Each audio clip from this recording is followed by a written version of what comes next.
right, guys, welcome back to the Short Story Long podcast. I'm your host, Sam Derrickson, joined by my co-host, Andrew Dial. What's up, you guys? And a very special co-host, Mr. John Flowers. How's everyone doing? So I've been trying to get John on here via call-in for, I don't know, how long, Dozer? Probably a month or two. Maybe longer. And as chance would have it, he is in town. He actually currently lives out in California. And we met him a couple years ago, which we'll get into, I'm sure, on the questions. And he's a car guy, and he's actually from Marshall, Illinois, but he's been living out in the land of sunshine here for the past how many years? Since January 2017, so whatever that math works out to be. Okay. 5 years, I think. Okay. 6. Yeah, sounds about right. Six-ish. 6-ish. Approximately. So anyway, it's been a couple weeks. We apologize, but the holidays have kind of come and gone, and we've been busy doing all kinds of different stuff. So let's get into it. What's new with you, Dozer? Well, since we kind of semi-retired from doing this podcast, it seems like. Right. It's been a while since we've done one. So there's a lot new. First at the top of the list that makes Sam probably excited is I now own a Bridgeport knee mill. That is something that has been on my bucket list personally for a long time. And now that you own one, I don't need to buy one. Yeah, I just happen to have the space and the money, and Sam has the knowledge, so... So he texts me. He's pretty excited about the new drill press. Yeah, my very heavy-duty drill press. So the next thing in the constant search to find something to do with my son, who's addicted to TV and is always bored, I remembered that you could buy like a 3D puzzle DXF off of Etsy of a dinosaur. He likes dinosaurs. I've got a CNC plasma cutter. Match made in heaven. So Sunday we downloaded that, and I kind of showed him. We went through the whole thing. I got on Etsy, bought it, paid for it with a credit card. Probably shouldn't have showed a 6-year-old how to use a credit card on the internet, but we did. Why is there a giant box full of Nerf guns on your front porch? I was like, you never use this without mom and dad's permission. He's like, oh, I'm gonna play so many tricks on you. I was like, no, you're not. No, that's a good way to get a spanking. So, then on the dinosaur, I kind of showed him how to put it into the AutoCAD program and do the tool offsets. I don't think he understood a bunch of it. We kind of clicked around on the computer, put it on a flash drive, and I was like, oh, your dinosaur's on that flash drive. He's like, oh, he thought that was pretty cool. Yeah. And we went out and put metal on the machine and homed it and cut it, and we put some of it together yesterday, and some more tonight, and we still have a little bit more. So cool. It's been taking a little fitting, but it's been super cool. My Falcon is back in the garage. I've got the 9-inch narrowed for that and put under the car and got some parts bought. That's moving along. I made my own spring hangers with like ratchet strap hook downs and stuff. I was super excited about those when I saw them. I did not come up with that idea. I just seen on Google. I was like, how much are these to buy? And they were over $100. Really? Yeah. I was expecting you to tell me that you had just as much in them as you could have bought them for. Well, you can buy stock ones for like $13. Okay. But they're made of stamped, sheet metal and don't have the tie downs and all that. So these are made out of 3/16. Put a free spin kit on the front of my truck. That you've had for some time. I've had that for a while, but I'm glad I did it. Like, the truck is way smoother going down the road, and it probably legitimately gets another 2 mile a gallon just from the short time I've used it. So that's definitely something that a lot of the Dodge guys like to do on those trucks. Right. So. Which I was in town the other day. I was actually at CrossFit, and we were working out outside because it was so hot. And a truck drove by, and I looked. I was like, "That's got a free spin kit on it." It's like you see them everywhere now. Yeah. Yep. That, and then the kids. We got both my kids riding bikes now without training wheels. Which, congratulations to both of them. I think it's hilarious that Emma is doing it at the same time Wyatt Emma is. did it before Wyatt. Right. So is what happened not to get Cody Willenberg on a rant, but so we never gave him balance bikes. We just Right. gave him bikes with training wheels. That's what I did. I turned out semi okay. Okay. Well, we live with a rock driveway, so that's just not something they have a lot of practice with, is riding bikes on concrete and Sure. starting. So Laren the other day found a balance bike on Facebook for $10. Nice. And went and bought it. And within a week, Emma was riding without training wheels. In 2 weeks, Wyatt was riding without training wheels. Cool. Like, it happened pretty quick. So William got one for Christmas last year on the rocking base, and they've got it off the rocking base now, and they're getting him to start kind of pushing it around. He's only just a little over 2 years old, so I'm hoping that he gets to ride without training wheels, because his sister's 5.5, and she's just now getting to ride without training wheels with mom or dad pushing her or whatever. So the whole goal, obviously, of the balance bike is to never need training wheels. Right. And like Kyle's kids are heck, Kyle's son just won the bike/motorcycle class at the Hot Wheels race. Yeah. And he's younger than Emma, probably. Yeah, he's 3. Is he 3? He's 3.5. Anyway. Emma's almost 5 and Wyatt's almost 6, so he's definitely ahead of them. Is he? So Oh, well, no. ahead as in skill, not age. Right. Okay. Well, anyway, So that was a lot of what's new. I apologize. that's okay. So let's move on. What about you, John? What's new with you? Well, just finishing up the Route 66 trip and getting out here. Since I've been home, I don't get to see my nieces and nephews a lot, so I got to hang out with my nephews. I went to watch my youngest nephew, Jackson. He races quarter midgets. We went up there to Middletown. I don't know what series it is, excuse me, but they race quarter midgets, and he has 2 new ones that are pretty fast. He has one with a Bridge and Stratton Animal and one with a World Formula. And before he's racing the Honda ones, and they kind of like, they're go-karts, they kind of cruise around, the kids shuffle it up. This new one like hangs it out there like a real sprint car. Does it like lift one front wheel or anything crazy? Or Yeah, you can. But it hangs it when he gets on it. It slides it sideways. He left a black mark on the side of the track. Heck yeah. A lot of the kids are like 14 or 13 running the World Formula, and man, I think he's like 10 and like 70 pounds. There's like Nice. the smallest little kid out there, and that those thing. are usually the meanest.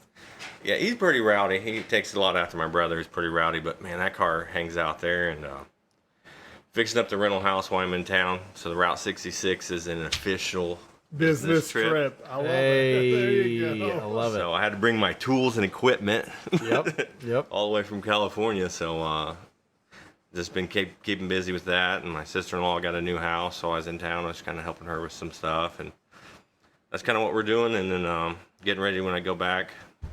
I'm going to start working on my Blazer, which I'm pretty excited about. Get the Mustang out of the garage for that. And the wife wants to do a Pacific Coast Highway trip, so I don't know. We're still in the planning process for that, but when I go back to work for like 2 weeks and I take off again. But I don't know if we're going to fly to Washington and get a rental car and drive back, or we're going to just drive up the Pacific Coast Highway until we're out of days and then take the highway back home. Gotcha. Cool. That'd be fun. And when you say Blazer, that's K5 Blazer, isn't it? Did they make a different one? An S10 Blazer. No. No. And they make those new front wheel drive crossover SUV Blazers. Yeah. Well, I got a really cool Blazer. It's a truck I've been chasing for years. It's my Uncle Art's truck. And I shipped it from Indiana to California.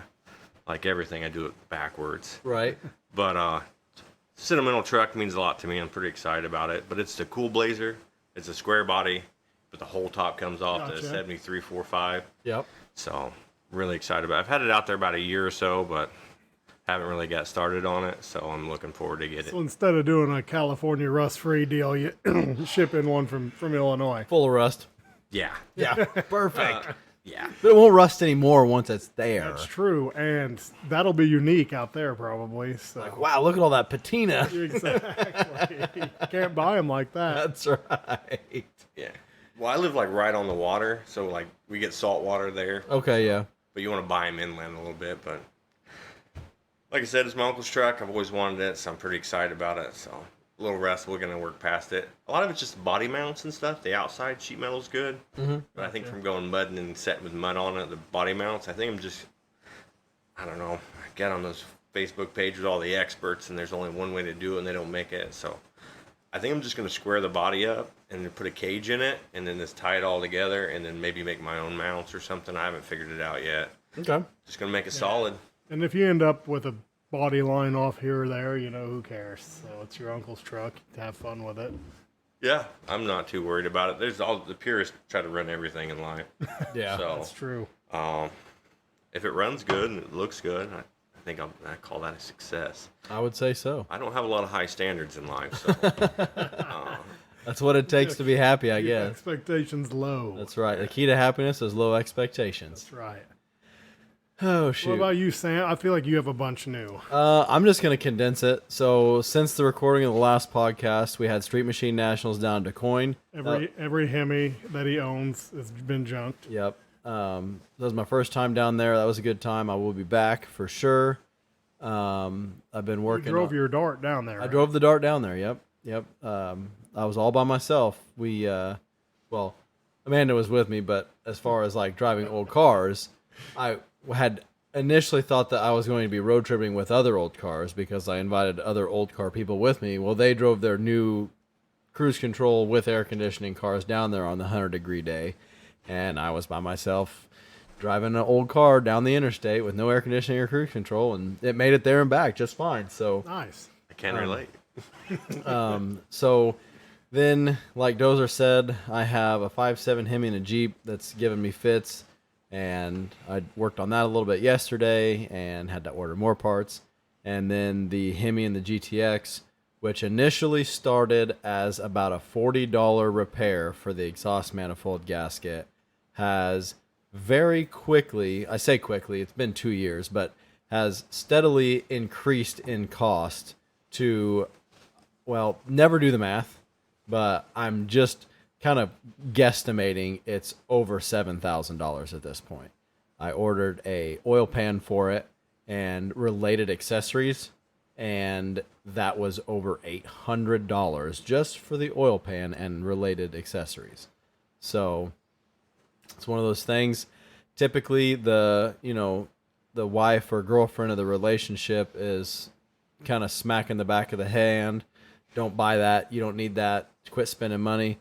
Well, when presented with a dilemma where I need to spend money, instead of the don't spend the money talk, I get the just buy it from Amanda. So I guess that's a good problem to have, but at the same time, we've gone way over budget on this project. So And we need to have an episode on that. We call that Since You Was.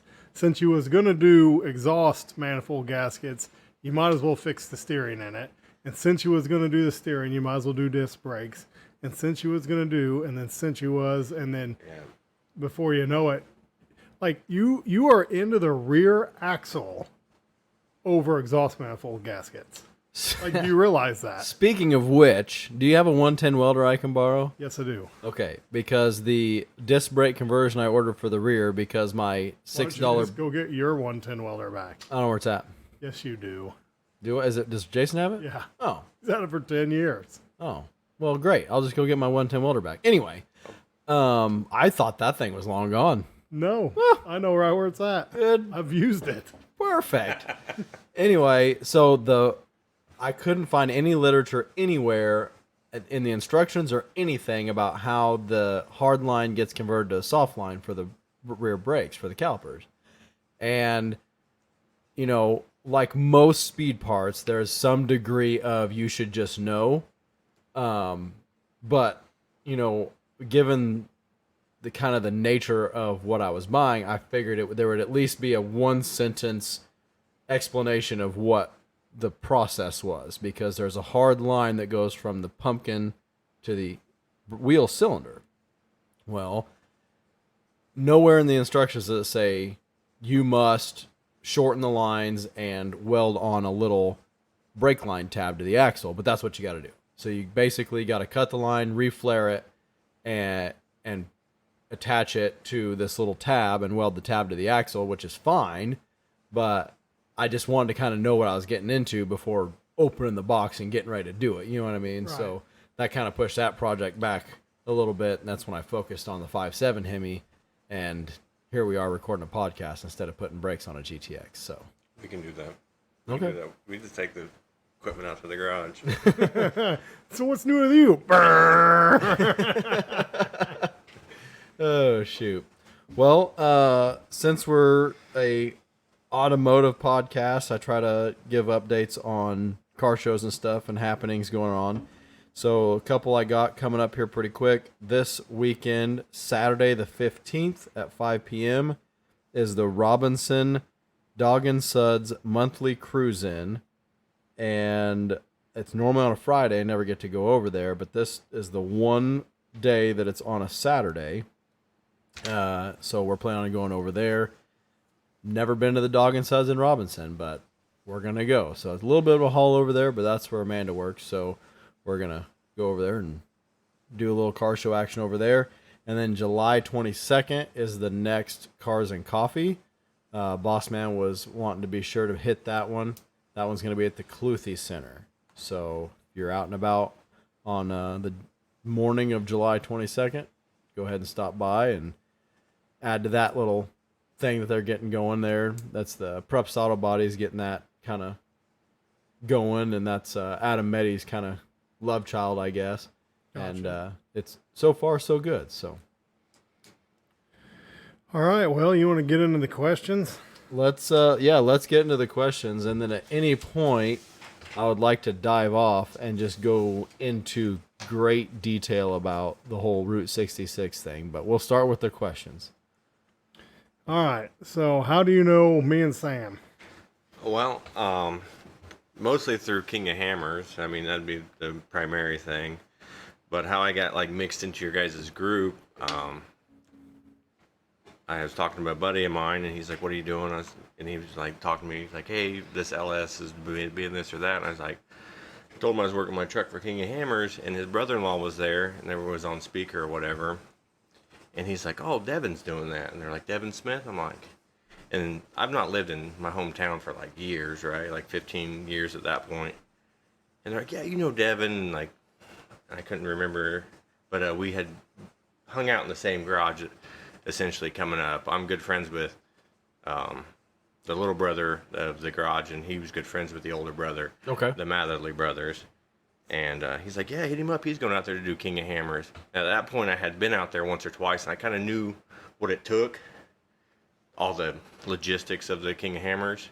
And I'm like, I had a hometown dude coming out. Hometown Like, team, yeah. yeah, I'm like, I'm definitely going to support this guy. So I hit up Devin. I'm like, "Hey, you're coming out there?" He's like, "I'm co-driving for whoever." And I was like, "Whatever you guys need, you know, I'll bring from my house or shop, or I can, you know, try to help you out as much as I can." He's like, "I think we're pretty good, but, you know, if you could bring X, Y, or Z, or, you know, whatever widget they needed." And I was like, "Yeah, sure."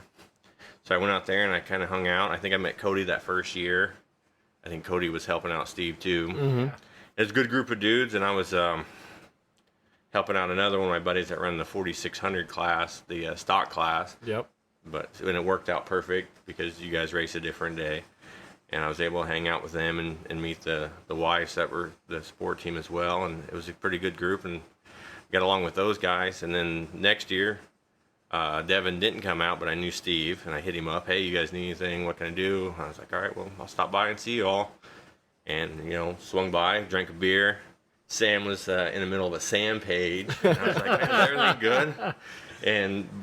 And Dozer's there. It's like, he's all right. He's, you know, just figuring this out. And I kind of instantly liked Sam right off the bat because he was all revved up about something. I don't even know. The only one. Yeah, so I just really good group of guys, and you know, living so far away from home, it's kind of nice to run around with some Midwesterners, you know, that especially share the same hobbies, and that's Yeah. that's to hear people say, "Oh, past the ranch." Yeah. I'm gonna sneak past you. Sneak right past you there. yeah. Yeah, So I know the first year everybody's like, "Who's this guy? Who's this guy? Who's this guy?" Then the next year it's like, "John! Where's John at? John, where's he at?" Well, it's funny because like I didn't actually know the story that you were buddies with Devin. Which And that's the first time I've heard that as well. I thought you were out there because of Veronica. no, she's from Marshall. Oh, and that would have been the second year though, I guess. Yeah, I seen her on the roster, and like, how do you like send a message on Facebook? Like, Yeah, like, hey, I'm from your town, blah blah blah. Yeah. that's what I did. I'm like, hey, I'm not trying to be a creep, first off, but I'll be at King of Hammers. I'm from Marshall. Her husband's actually runs with the same group with Devin Smith, and then they all went to high school together. And so that's kind of how I ran into that group of guys. It's a small world, chance conversation about a piece of crap LS not starting. And here we are in And- Sam's basement. Yeah. Thousands of miles away. I was trying to get leaf springs to bolt up in the Blazer. I'm like, trying to get this truck ready. What do you need? He's like, this thing's not starting. Cool. Very cool. Well, what do you do for a living? So I've been in the Marine Corps for, I think the first of next month will be 18 years. And I work on utilities equipment like generators and air conditioners. My primary occupation is air conditioners.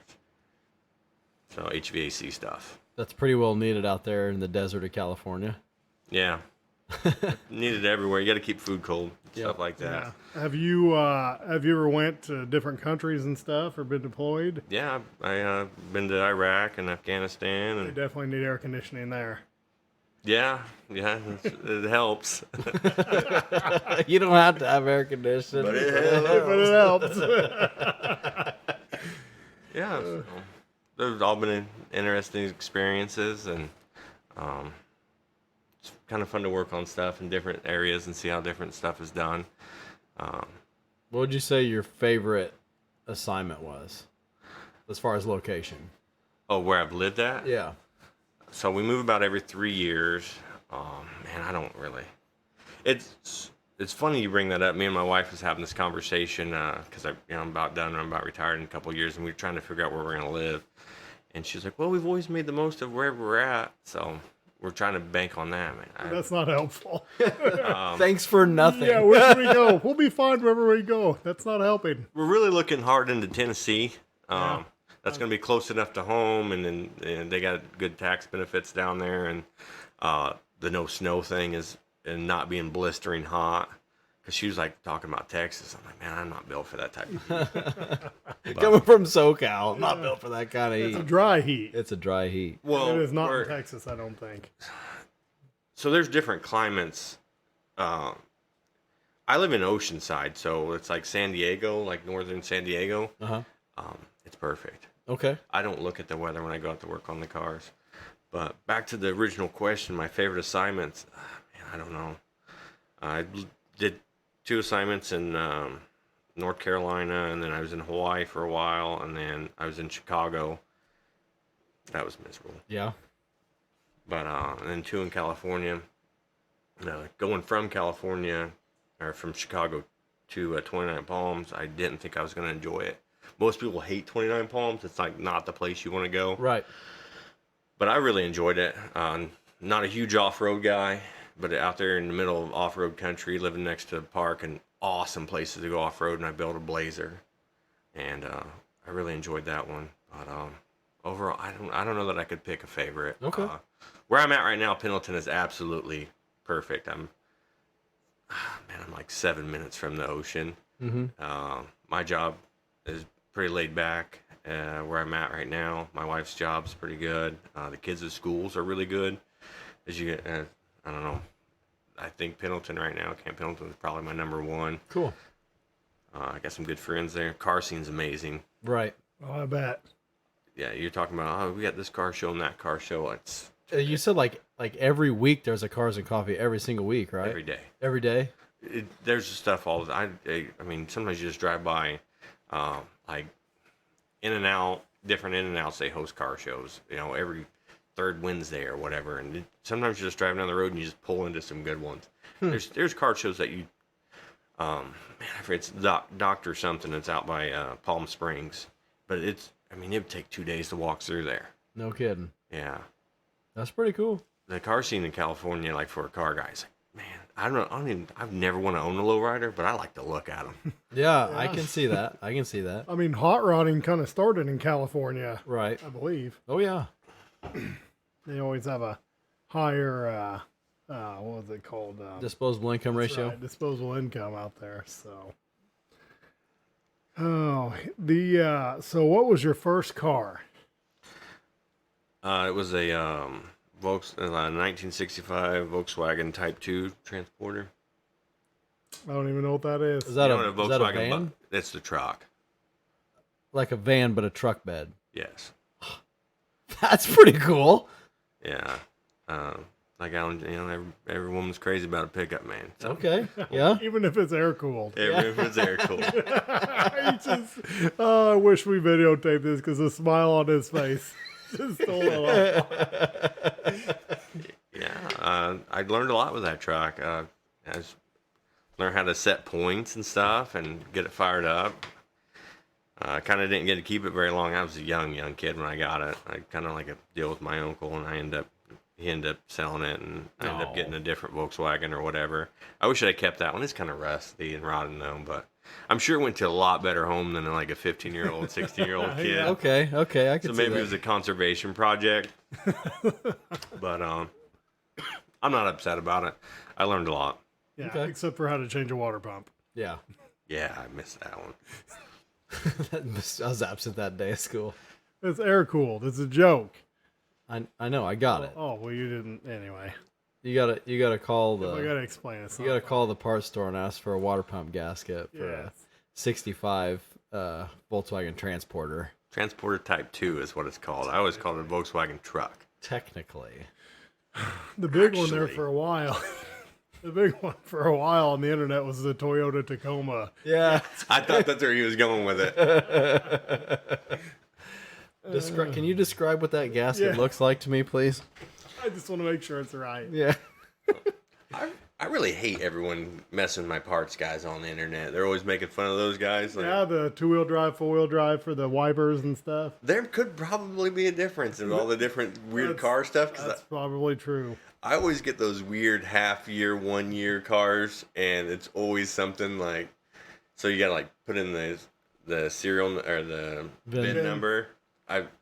But like maybe that guy's into Mitsubishis and not Hondas or whatever, like they're always ragging on those guys, and have been on the other side of that counter coming in with like, it's just a water pump for a small block Chevy. Like, yeah, you're getting a TPI fucking water pump. Will they spin backwards or? Yeah, there's something different about it. Good luck, bitch. Yeah, they're all the same. Like, all right, well, I'm gonna find something awkward. 93 Corvette, baby. Have fun, eat shit. Oh shoot! That's good stuff. I don't know. I just, as a kid, I dealt with a couple of those know-it-alls, and it's just like, man, just On those TPIs or no, not TPI. The like the LTs, didn't they run the distributor? The water pump ran the distributor or some bullshit. That's LT ones. Yeah. Yep. That was real good forward thinking. Like let's spin an electronic component with a water pump. That's a good. No, it was the cam run the water pump, and when your water pump seal would go out, it would dump coolant into the crankcase. Yeah.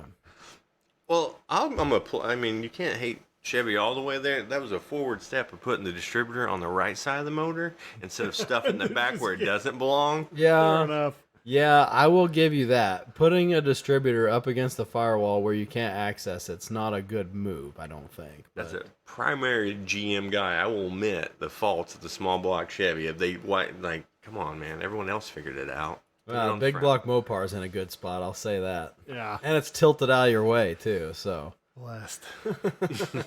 Hashtag. So, what got you into cars, John? I don't know what ever got me into it. Probably doing donuts in the parking lot with my grandfather and like Kroger's parking lot in the snowstorm. I don't know.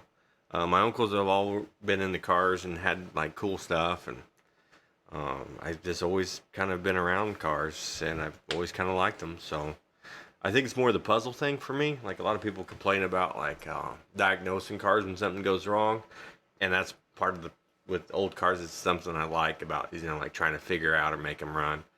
So Right. How much carb cleaner do I have to spray on this thing to find the vacuum leak? yeah, that too. So yeah, I would just say my uncles and driving cars fast and no, don't take that corner at 25. We're gonna take this gravel road. We're gonna hit 35, turn into it, and jerk it back and slide it around there. Like, can you do that, kid? Like, well, let me try.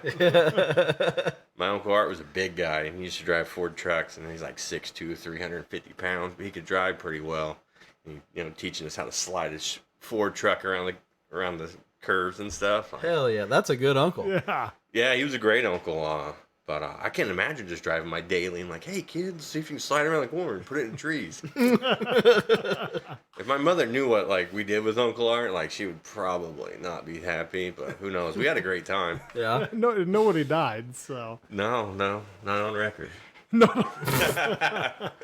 Which, in his defense, 30 whatever some years ago, you could probably replace a half-ton Ford pickup truck pretty cheap.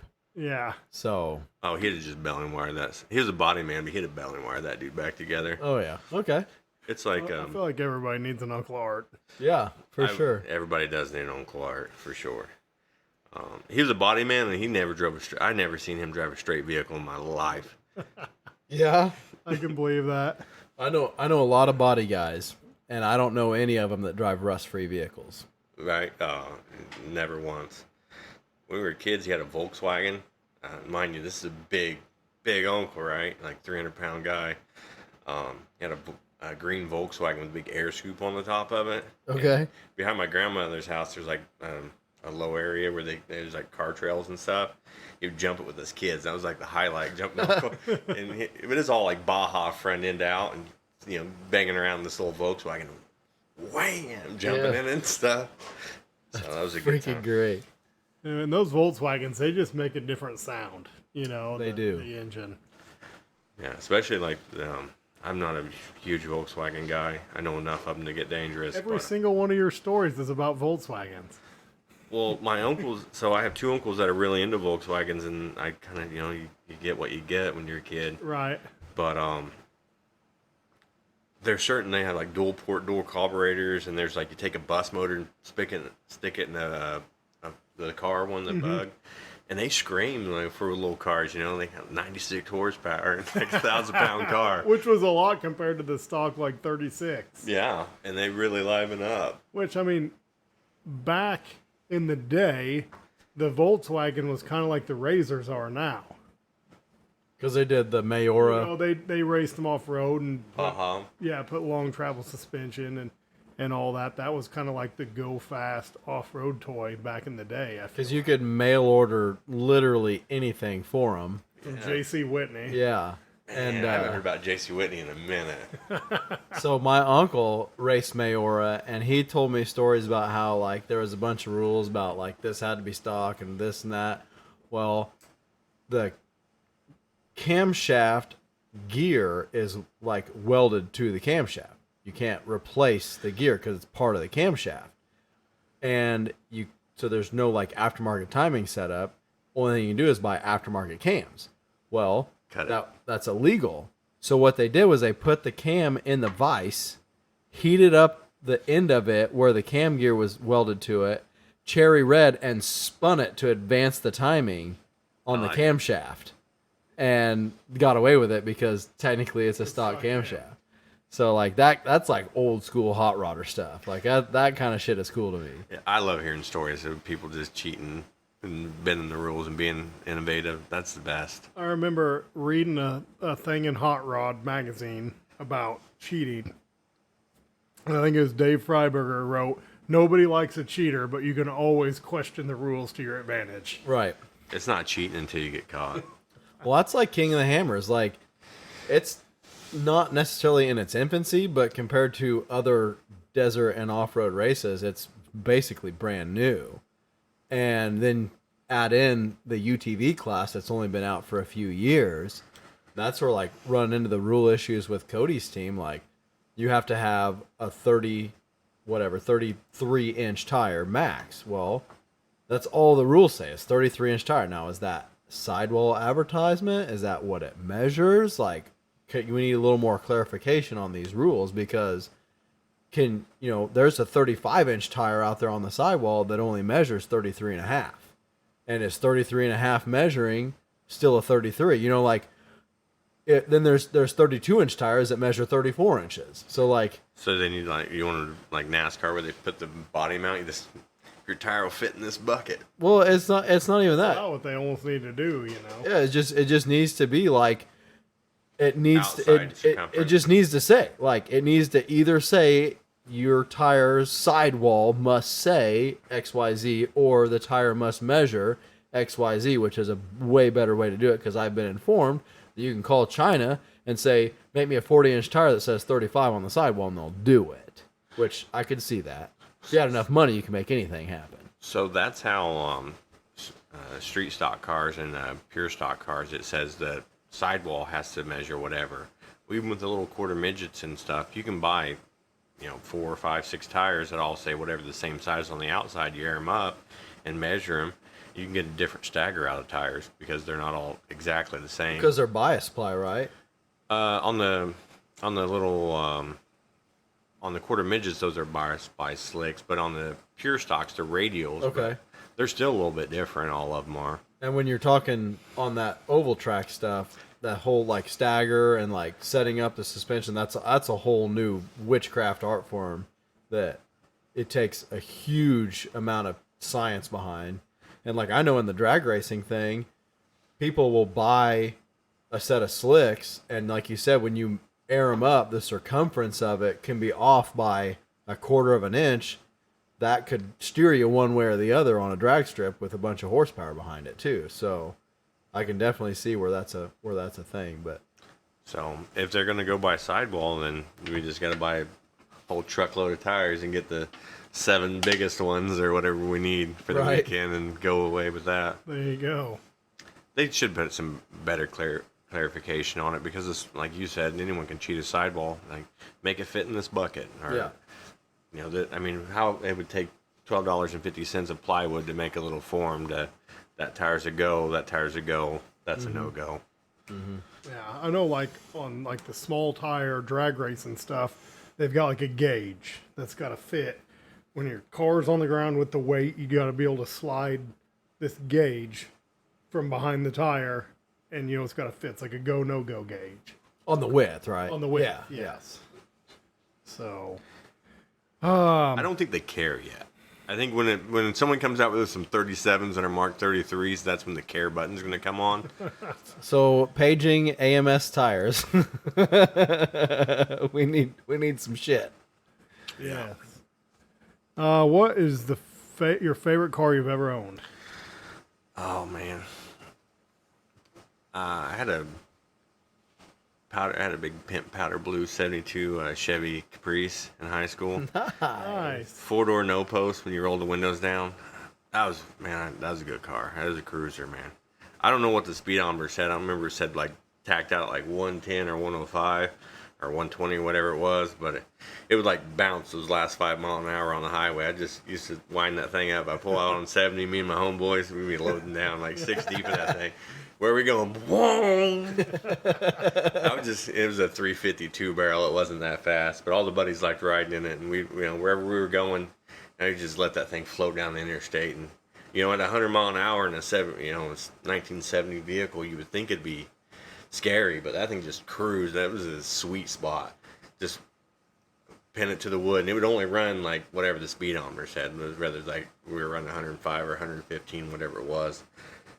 That thing would float. Something about those old boats, they're just meant to just drive like that. Yeah, and I love driving cars. It's my favorite. So big boat, big cars, big windows, man. That's my thing. Big cars, big windows, big women. Yeah, that's it. I just always joke about it. But that car had a license plate on the front of it. We got it off this lady. She was like her father's or mother's or something. It was covered with little kids' toys. She needed more room for her grandkids, but it had a license plate on the front that said like "God is my pilot." Ah, yeah. Yeah, that stroked my ego. And had a plastic covered back seat. Had a little trash can in there, a little powder blue trash can. Hell yes. And yeah, Only driven on Sundays. yeah. They had the flowery, the fancy seats that were like silk with the flowers in them. I don't know. Oh shit. It wasn't vinyl seats, so it wasn't hot in the summertime. Man, that car, man, at the time I had like a 73 Nova, that was pretty rowdy and fast, but none of my buddies wanted to ride in the fast Nova. They wanted to ride in that cruiser. Yeah, man. We bombed that thing around forever. Her name was Lily. I regret selling her to this day. I traded her for a 3/4 ton Chevy on like 37s. Done fucked up, Aaron. Yeah, stupid straight pipes, and I didn't even like the straight pipes when I got it. But you live and you learn, right? That's true. But we got 2 more 72s at my mom's farm. I got a 2-door and another 4-door, so maybe one day we'll put one together. There you go. Out for sale. Gonna fix it up one day. That's right. That's right, baby. Yeah, dude, that for real. I've had those cars. Man, I don't want to admit this, but probably over 20 years at this point. Very nice. Oof. I ain't doing a thing with them. Is that dating you a little bit? Is that It's making you feel old, or I still got all my hair, so I'm not trying to date myself too much, but yeah, it's dating me a little bit. you just mean like it's been sitting that long without you doing anything to it? That's what you're upset about. Yeah. Okay, I got you. I feel you. it's not the. It's the. I'm trying to think of the constant marching to time to the end. You know, I feel like there's some kind of like saying about that. Surely, I don't know. Anyway, Yeah, they're probably going to rust right where they are cheap till they're not shape. usable. Oh yeah, you gonna fix it up one day? yeah, You're gonna sit you there, have a tree growing through the hood. yeah. Hey, if someone swings by the house with a pile of cash and some ambition, they might walk away with a couple 72 Impalas, which is the best looking 70 Impala, by the way. I could get behind that. All right. So, what is your dream car? I want a fast, cheap, reliable race car. Would be my dream car. Are we talking like I guess elaborate on that a little bit. Well, that's the thing. You can't have all three. That was the kind Oh, of joke. okay, That's but like, cheap and so, good, but no, I picture. mean, well, like, this is a whole hypothetical question. So I didn't know if it's like I want a drag and drive car, or I just like my race car in general. I want it to be cheap, fast, and reliable. Just fast, cheap, and reliable actual race car. But I don't know if I have like an actual year, make, model. I have a couple year, make models that I haven't bought yet, but I don't know that they're my dream car until I get them, and then I want another one. Yeah, I'm there. Yeah, the only thing. What kind of race car? Probably a dirt car, like a Dirt car. modified or something. Okay, okay. But, I think, like, ideally, like the thing that always comes back to my head, and I have bought some, people that know me, like, know I have bought some really cool cars for cheap and stuff in weird situations. But I would really like to find something frosty that's been put up properly for 40 years, than like the way I'm storing my junk. Okay. But I'm like, it doesn't have to be like a Chevy or Chrysler or Mopar. It doesn't have to be like a Hemi, whatever. I want to go in and, maybe just like a big block Chevelle, like, in an old lady's garage. I would really like to buy one of those like real barn finds that you always hear about. Yeah. But no one has actually ever bought. That's Sure. all. That's all BS. It's all Everyone- stories. Yeah. Yeah, everyone knew that was the LS7 car put up when an old man put, everyone knew that car. But I would just want to find like a really nice, somewhat better model, not just a base model. Like I kind of found that 72 Impala, which was a base model Impala, which is whatever. But I'd like to find like, big block Nova or, maybe even Chrysler or something.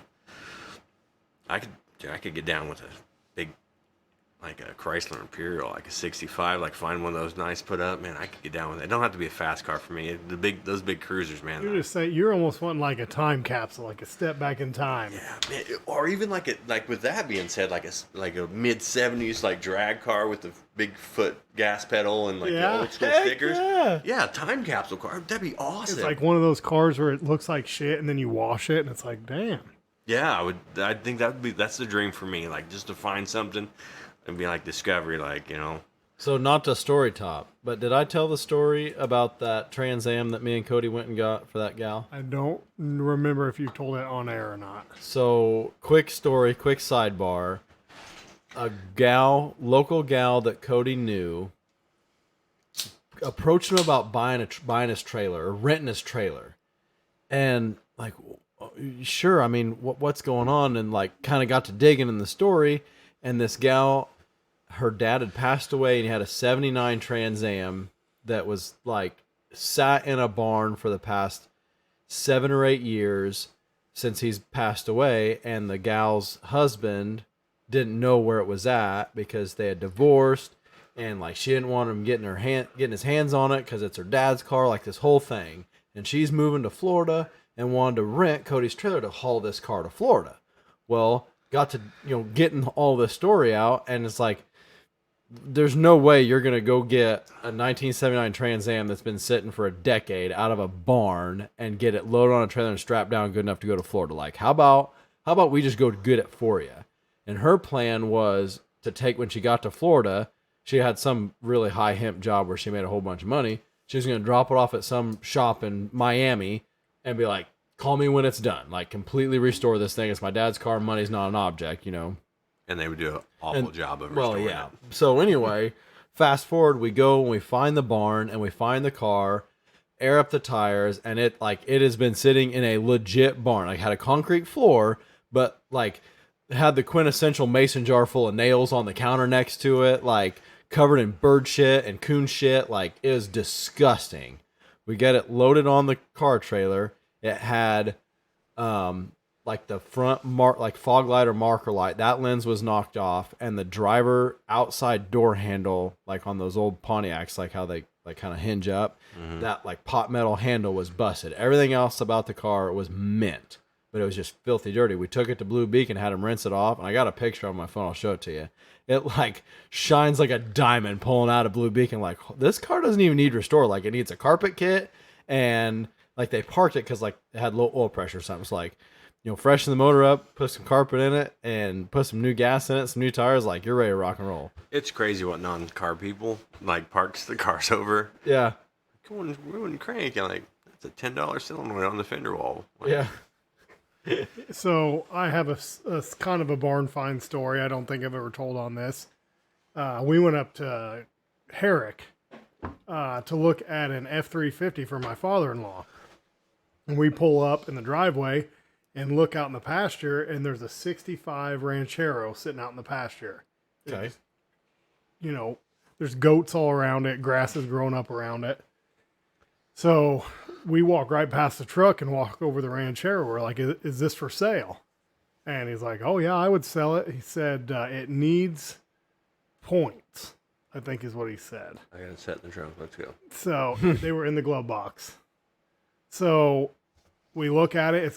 It's been restored at some point, rust free. The only thing not painted on it was the tailgate, which was in the back seat, and they were running it off of a boat gas tank, and it had fiberglass front fenders. Is same thing, filthy dirty. We're like, what's the story here? He said, well, I rebuilt the motor, doesn't have any spark. Like, okay, so how much? So we bought the Ranchero, then went and looked at the truck, bought the truck. So we took the truck back to Effingham, got a trailer, came back and got the Ranchero.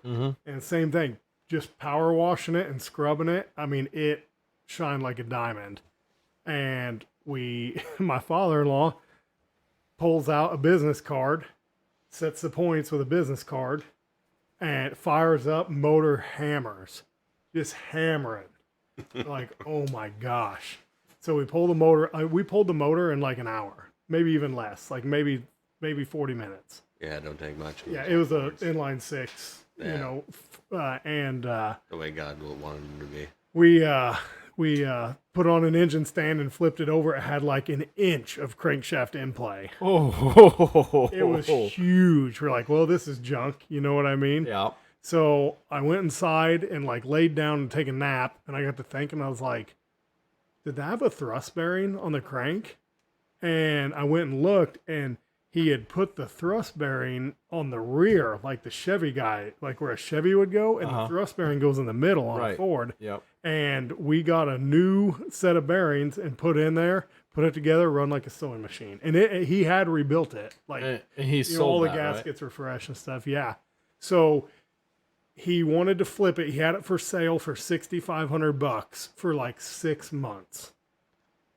And really no interest. Oh, I remember the story now. Okay, yep. Down by Springfield, Missouri, where my father-in-law was living, they had like a Barrett Jackson type classic car auction. So he had it listed on Facebook. He gets a call. He goes, hey, I'm the auctioneer for this classic car auction. I'd love for you to bring your car and put it in the auction. My father-in-law's like, yeah, no way. Like, get lost. Mm-hmm. So he told me about it. He's like, yeah, can you believe that? I was like, how much was it? He's like, I don't know. I didn't even ask. So he called back, like, what percentage do you take? He said, we take $500. That's it. Flat fee. Flat fee. If it doesn't sell, you don't pay. He's like, okay. So mind you, it was for sale for a long time for $6,500. He took it to that auction, got $9,300 Before or after the $500?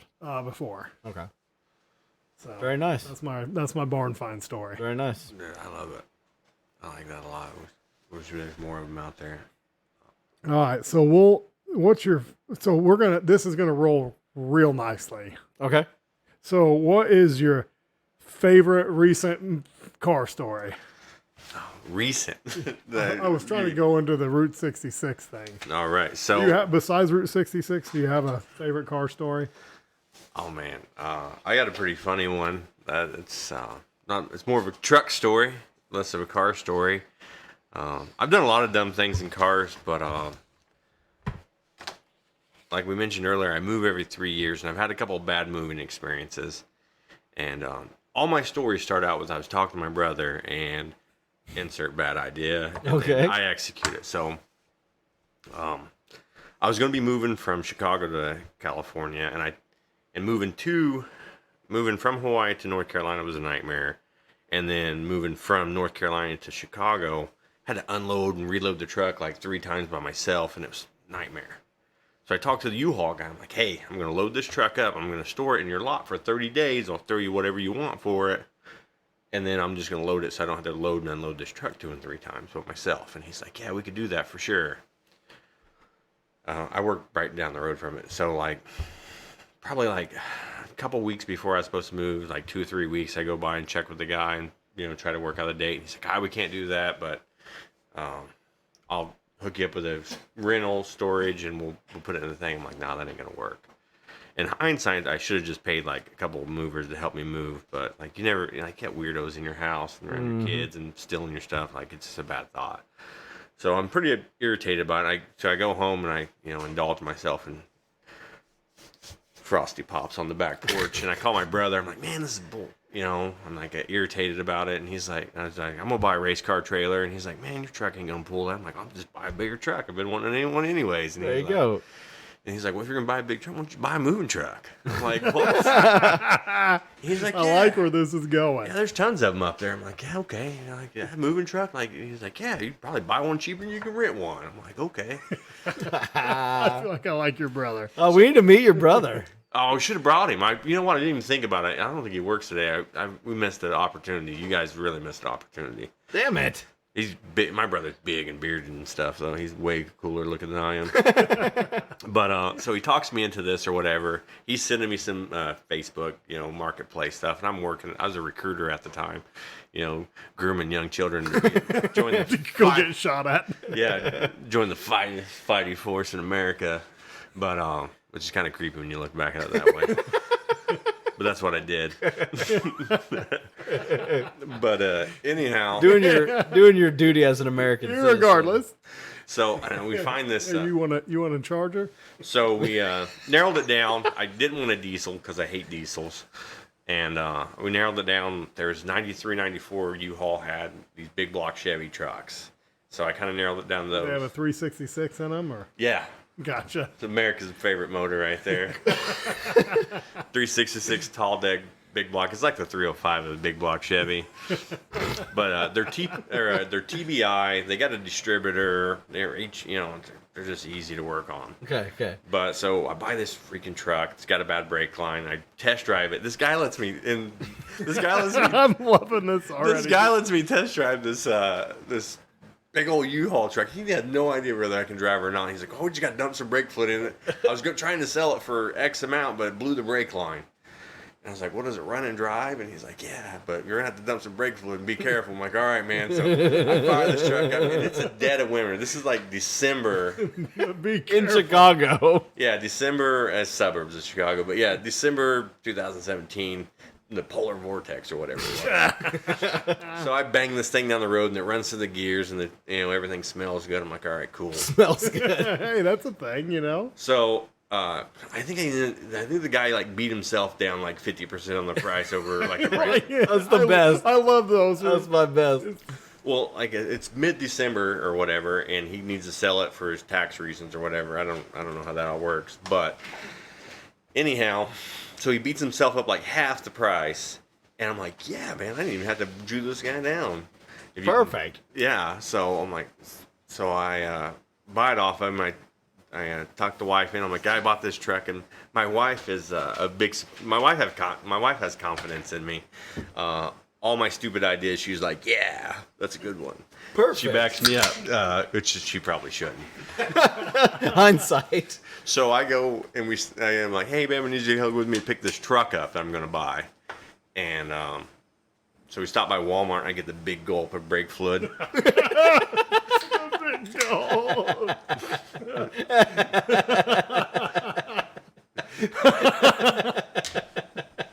So I go in there, I'm just like, we don't need no stinking. So I just get like vice grips. I try to pinch it off the best I can. Oh, yeah. It's a beautiful Chicago truck. So I pinch and it cracks and it pinch.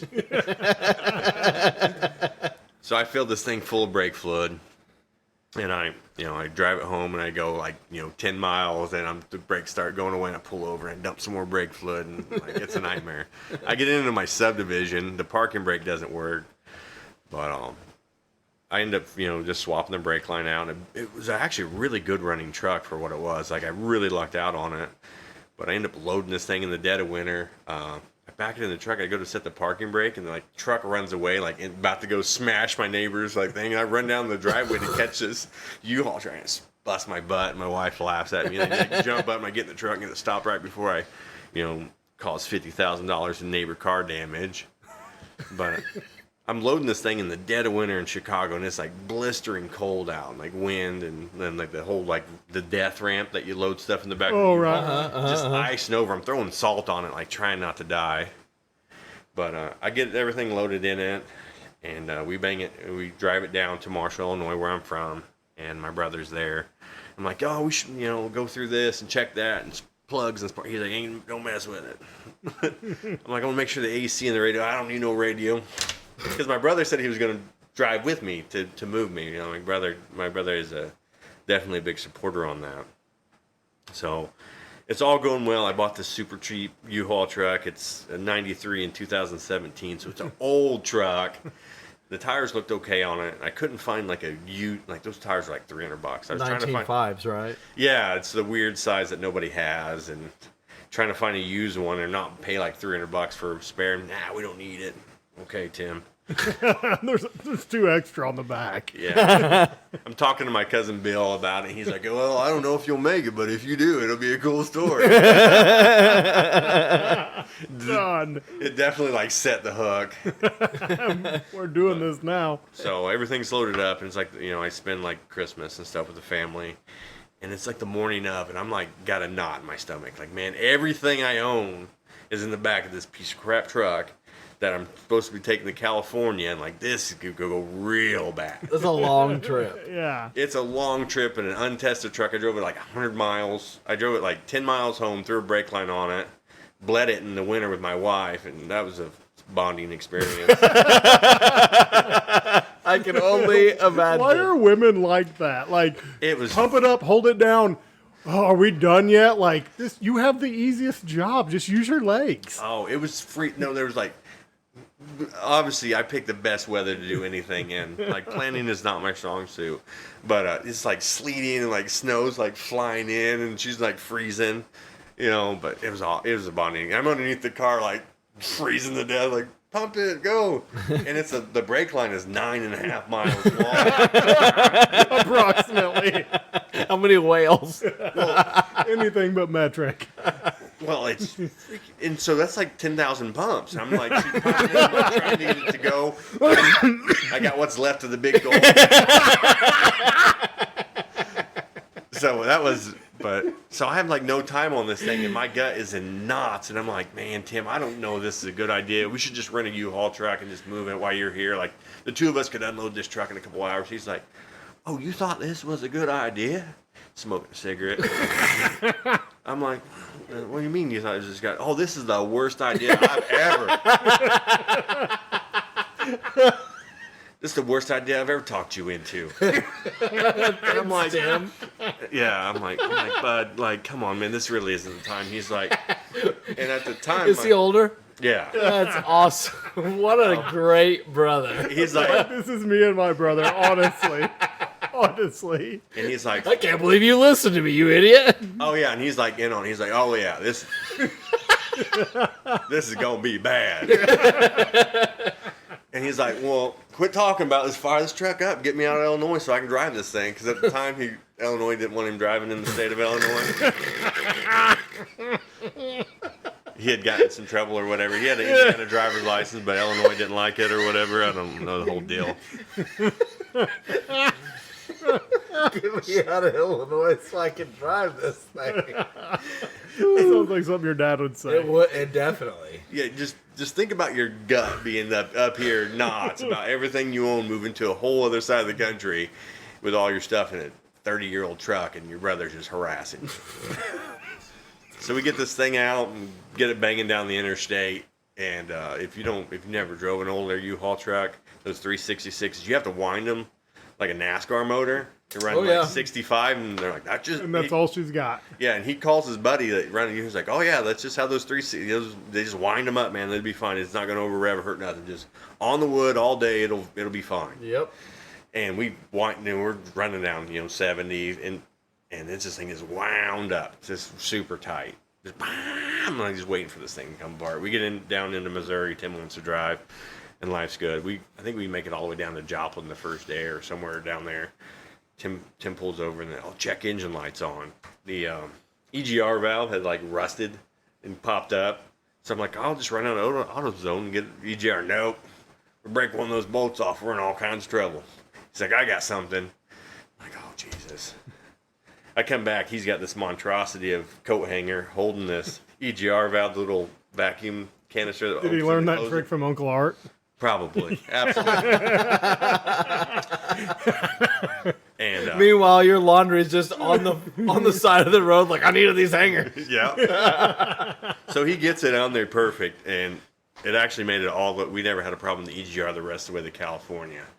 And so we'd stay at the hotel, and my wife is like deathly afraid of like hotels and like bed bugs. Oh, so your wife came with you? Yeah, she drove. She does. Oh, she was following you. Yeah, and I drove the truck with her, and like Tim. My daughters love my. Oh, I had 2 dogs and stuff in this trip. I got 2 kids, 2 dogs. Oh, that makes it even more interesting. Should have led with that. Oh, I forget the best part of the story. Like my brother is hilarious, and like he likes messing with people, but he made us refer to him as Captain Chet on the trip. Captain Chet. I don't know where he came up with it or what movie, but he was doing it, and my kids are playing into it because they're younger at this point. They're whatever, and they wanted to ride with Uncle Tim in the U-Haul truck. Jesus. Captain Chet. Captain Chet. Yeah, and they're just banging down the highway with the dogs hanging out. Get me out of the state so I can drive. We see Tim on the highway, and I got my brown dog. I don't know if you guys ever met my cool dog, Koa, before he passed, but he's like hanging out the side of the U-Haul truck, just halfway out on the mirror, got his paw on the mirror, like halfway out, just loving it. But we banged down through Missouri or whatever. We end up in Oklahoma. And we come off this intersection for whatever reason. It's like steep and short. And so we get down, we stopped, and Tim comes over, and Tim's running like whatever the max speed of that thing is. Tim's running to the wood. Yeah, that's the way my brother ran that thing. And he went to shut it down. He had some issues with the brakes. We pull over, and we had broke some of the caliper. There's a little I-beam that holds the big truck calipers on. Gotcha. Okay. So it's Sunday. The best day to break down. Right. You're right. But we're in Oklahoma, and so all the shops are closed to try to call. And we call Napa, and we call O'Reilly's, and I think that's where I became an O'Reilly's fan. They actually had the piece we needed and was willing to sell us both sizes, unlike Napa. Like, well, I'll sell you the one you want. I'm like, I don't know which one I want. I'll buy both. well, then you'll have to return it. Like, I'm not returning a $20 part. I'm going to chuck it somewhere. Through your window. So we got this huge truck, way overloaded. And we go, and there's this tire shop, and there's no one's open in town but this tire shop. And we pull in there like, hey, we need to swap this out or whatever. And he's like, I don't work on big trucks, but I got an air hose and an impact and a jack. The spot over here you can work on. So if you guys ever want to break down, like, Oklahoma's the spot. Okay. Noted. So, and actually, I thought it was on Route 66. I was trying to find that shop. I wanted to go in there and, like, just tell that guy again, like, how much of a hero he was that day, but I don't know where it is. If I find that shop one day, I will go in there and Put it up, mark it on the GPS for us. I don't know where it's at. I was hoping to see it I thought it was on Route 66 because we got off the highway and was hitting, like, these little Oklahoma towns trying to find parts. But, so we fixed it. My brother's having a time with it, taking pictures, and I'm trying to bang this thing out. My brother's just, being silly. I told you, John, this is a bad idea. Yeah. Told you so. It's the worst damn idea I talked you into. But, so we get it patched up, and we get down the road, and a little bit later, blow a freaking tire. And so it's late at night by the time we blow it. I'm calling these people trying to get this tire fixed. And, there's like this rinky-dink tire shop open. I think we got that size. So we pull in there, and my wife is already just, we're barely to Oklahoma, and my wife's like, We got a long way to go yet. like, this is not a good idea. But we pull into this, and it's like the dirtiest little tire shop you've ever seen. Used truck tire shop, and they were open or whatever. And the guy's like, come on back. And there's an awning over this building. Just boom!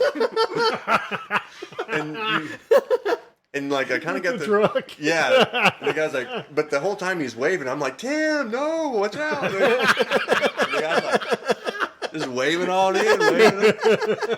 So we bashed this dude's tire shop. But I kind of got the feel the guy I was talking to on the phone wasn't the guy who ran the operation. He was just trying to, like, make a cash sale after hours. So he's like, it's fine. But it turns out he didn't have the size we needed, and we had to go down the road on, like, We're ruining this building. yeah, so he didn't have the size we needed. So we run down the road to the next actual tire shop, and we get one stuffed on there. So, and then we, back on the highway, banging out through.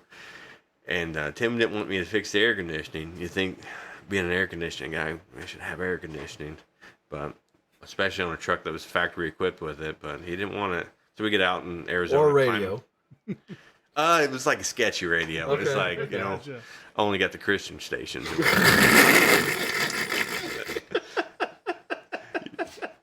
Everyone, the old, like, 90s LCD. Yeah. The LCD, yeah, like, yeah. 94 Chevys, the ones that, like, hit and miss. But, They had like the gray and like yellow orange buttons on. yeah, the big one, they had a couple orange buttons. We had a top kick for work, and when I was little, my dad used to take me with it, and same thing, 35 mile an hour to the wood.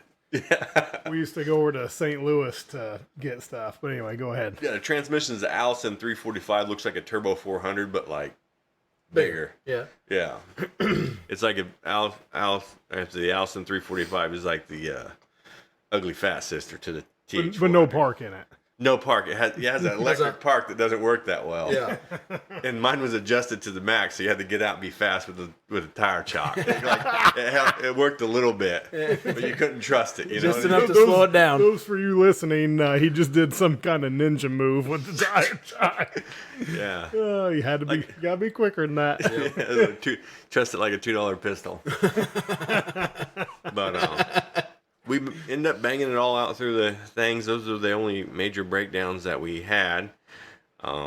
Just that thing going up the hills in Arizona and stuff, and it was like snowing. There was like a major car wreck, and my brother, the lights up top went out. But my wife like checks the hotel rooms that we stay at, reading the reviews and all that. My wife's very thorough, but she's like deathly afraid of like bed bugs or getting something weird from a hotel room. So she has the light and like the glasses to make sure, like CSI stuff, right? Shit. My wife is not gonna. We're never gonna have a dirty hotel. So I'm glad she's that thorough, because I will just walk in there half dead and just fall on any It's a good thing you're in my basement, not your wife. She'd be down there with her light, like, I'm not gonna go to this dude's basement. Yeah. Yeah. So And my brother's harassing her the whole time. He gets pulled over at one of those weigh stations, and my brother's like, look, they're like, this is a commercial vehicle, because like on the door it says like 14.9 or something, and we're like 16,000 pounds or whatever it was, way over, whatever, and it was the big U-Haul truck, so whatever those numbers were. And he's like, no, this is a personal truck, and he's like, this is my brother's truck, he's moving in the military or whatever, and they let him, he like calls me and they're like, well, it had like some dance academy like name on the door, but it didn't have any DOT number, so I didn't tape over him. Right. So like the guy wanted us to tape over this dance academy stuff, so we put a big X on the door and move on. Definitely not dance academy. So, This is great. so we almost got like 15. I don't know what I mean, overload. I don't know what those fines It's like are. $10 a pound. I imagine it was rowdy, and they was asking for a logbook and stuff, and like, I don't know if my brother sometimes has a serious bones and sometimes just wants to be rowdy, so I don't know how he was playing with the cop. He's probably just like, well, I don't know, he's probably just being funny with him. I don't know. What's your name, boy? Chet. Captain to you. Chet. Yeah. The dogs are in the passenger seat slobbering. Old decrepit dogs too, because the dogs are like 10, 11 years old, going gray at that Get point. the hell out of my state. Yeah, they pretty much kicked him out and sent him on the road. And he calls me back, and I'm like, I called you back, and I was dealing with these DOT officers. I was detained. And I was like, what happened? He's like, oh, you let me go. I'm on the road. They wanted the logbook. He's like, maybe I'll pick one up for the next truck stop. But Where's your logbook, son? I don't know. You got one I can borrow?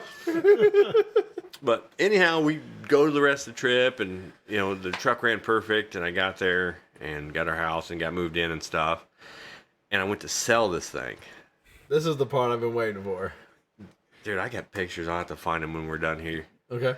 So there's not a huge market for used U-Haul trucks, and I know like people was moving. Because everybody's moving to California. Yeah, I don't know about that, but In 17, probably.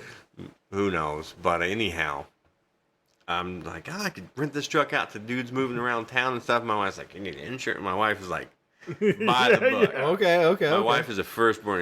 Did they wreck the car? They'd be like, whatever. Like, we made our money on this move, like whatever. Yeah, everything else. Just If this truck disappears in the thing, I'm like, I sold it to the guy for $200. I don't know what he did with it. he killed a bus full of pregnant nuns. Wow. I got the bill of sale right here. But every customer has to sign a bill of sale before they take it. yeah. So that idea was kiboshed, and then me just having a truck to store my treasures in was not happening, because my wife does not like my hoarding of automobile collectibilities, and so that was not happening. So I had to sell it, and so I get a couple calls from people and like, what type of gas mileage you get? None, bud. None. It smiles per I gallon. got my shit here. Yeah, it's got brand new tires on it, and Well, one.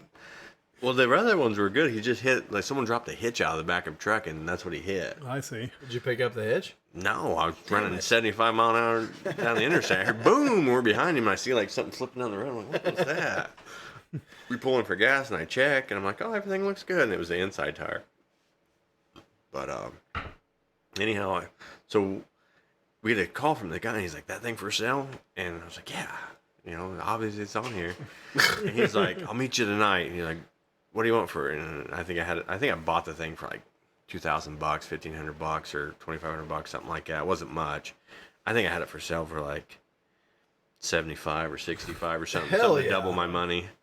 And I was just waiting for someone to just come beat me down on price. I'm like, man, I really can't do that for that. And here you go, make $2,000 on it, right? Yeah, right. So he's like, yeah, well, I need it tonight and whatever. I'm like, all right, cool. And I was like, man, this is kind of sketchy. So I hit up my buddy, and I'm like, we got to meet this guy. I'm like, I'm going to meet him in a public Walmart. So we get there, and the guy has cash. Like, he has a roll of cash. And the story is he's hauling aircraft, a broke down Cessna back to Oregon. But the whole time he's got like this little dopehead wife, girlfriend in this car, like smoking out. It's California, so it's like whatever. But he's like really weirded out about. So we never lost the light in the thing, one, all the way from the whole time I had it. And then we lost the headlight going down there. She's like, oh, I have to have the headlight fixed. I can't be driving without a headlight. I'm like, dude, it's Walmart. I'll walk in and grab one for $10. And Yeah. so I go and grab it, and I check it, and he's, man, this truck's perfect. And he, like, starts handing me all these $100 bills. Like, man, are these counterfeit? Like, the whole deal's sketchy.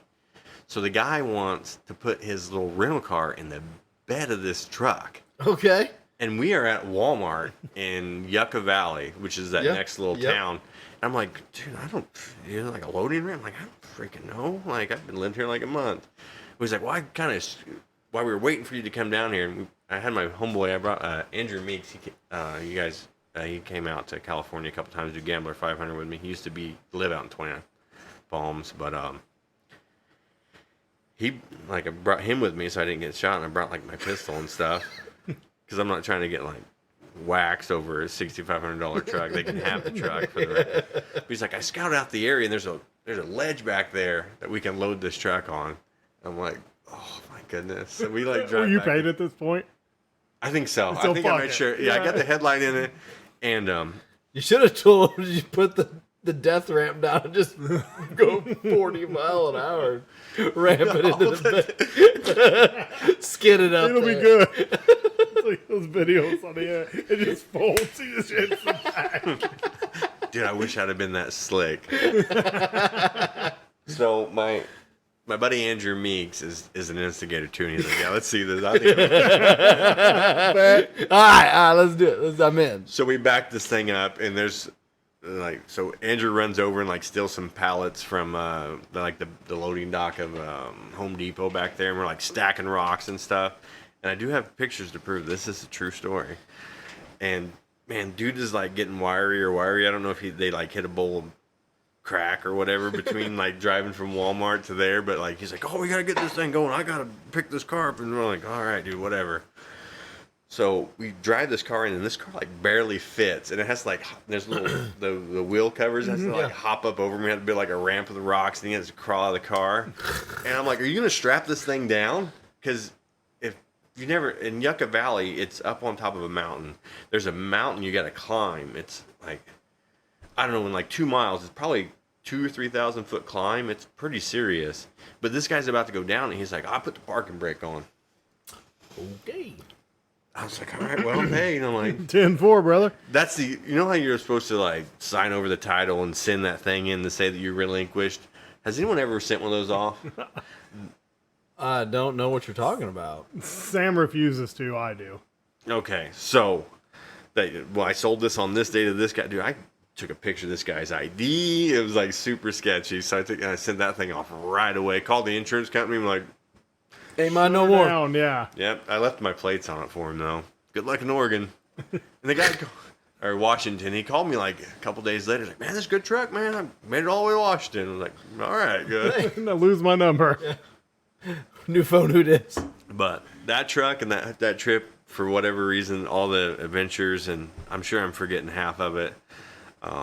That was one of the funniest trips, and I'm glad my brother came out there to help me move to California and be silly the whole time and keep me from like stressing out for real. But he probably caused more stress. This is the dumbest thing I ever talked to you. Oh my goodness, I'm telling you, like, real stress was real. Like, stomach was knotted, and he was just not playing along. Like, oh, it'll be okay. But no, that's not my brother. He's not that guy. Like, you're totally He's screwed, not, bro. he's not a nurturer. Like, we're gonna about to burn, boy. Let's roll. Get me out of this state.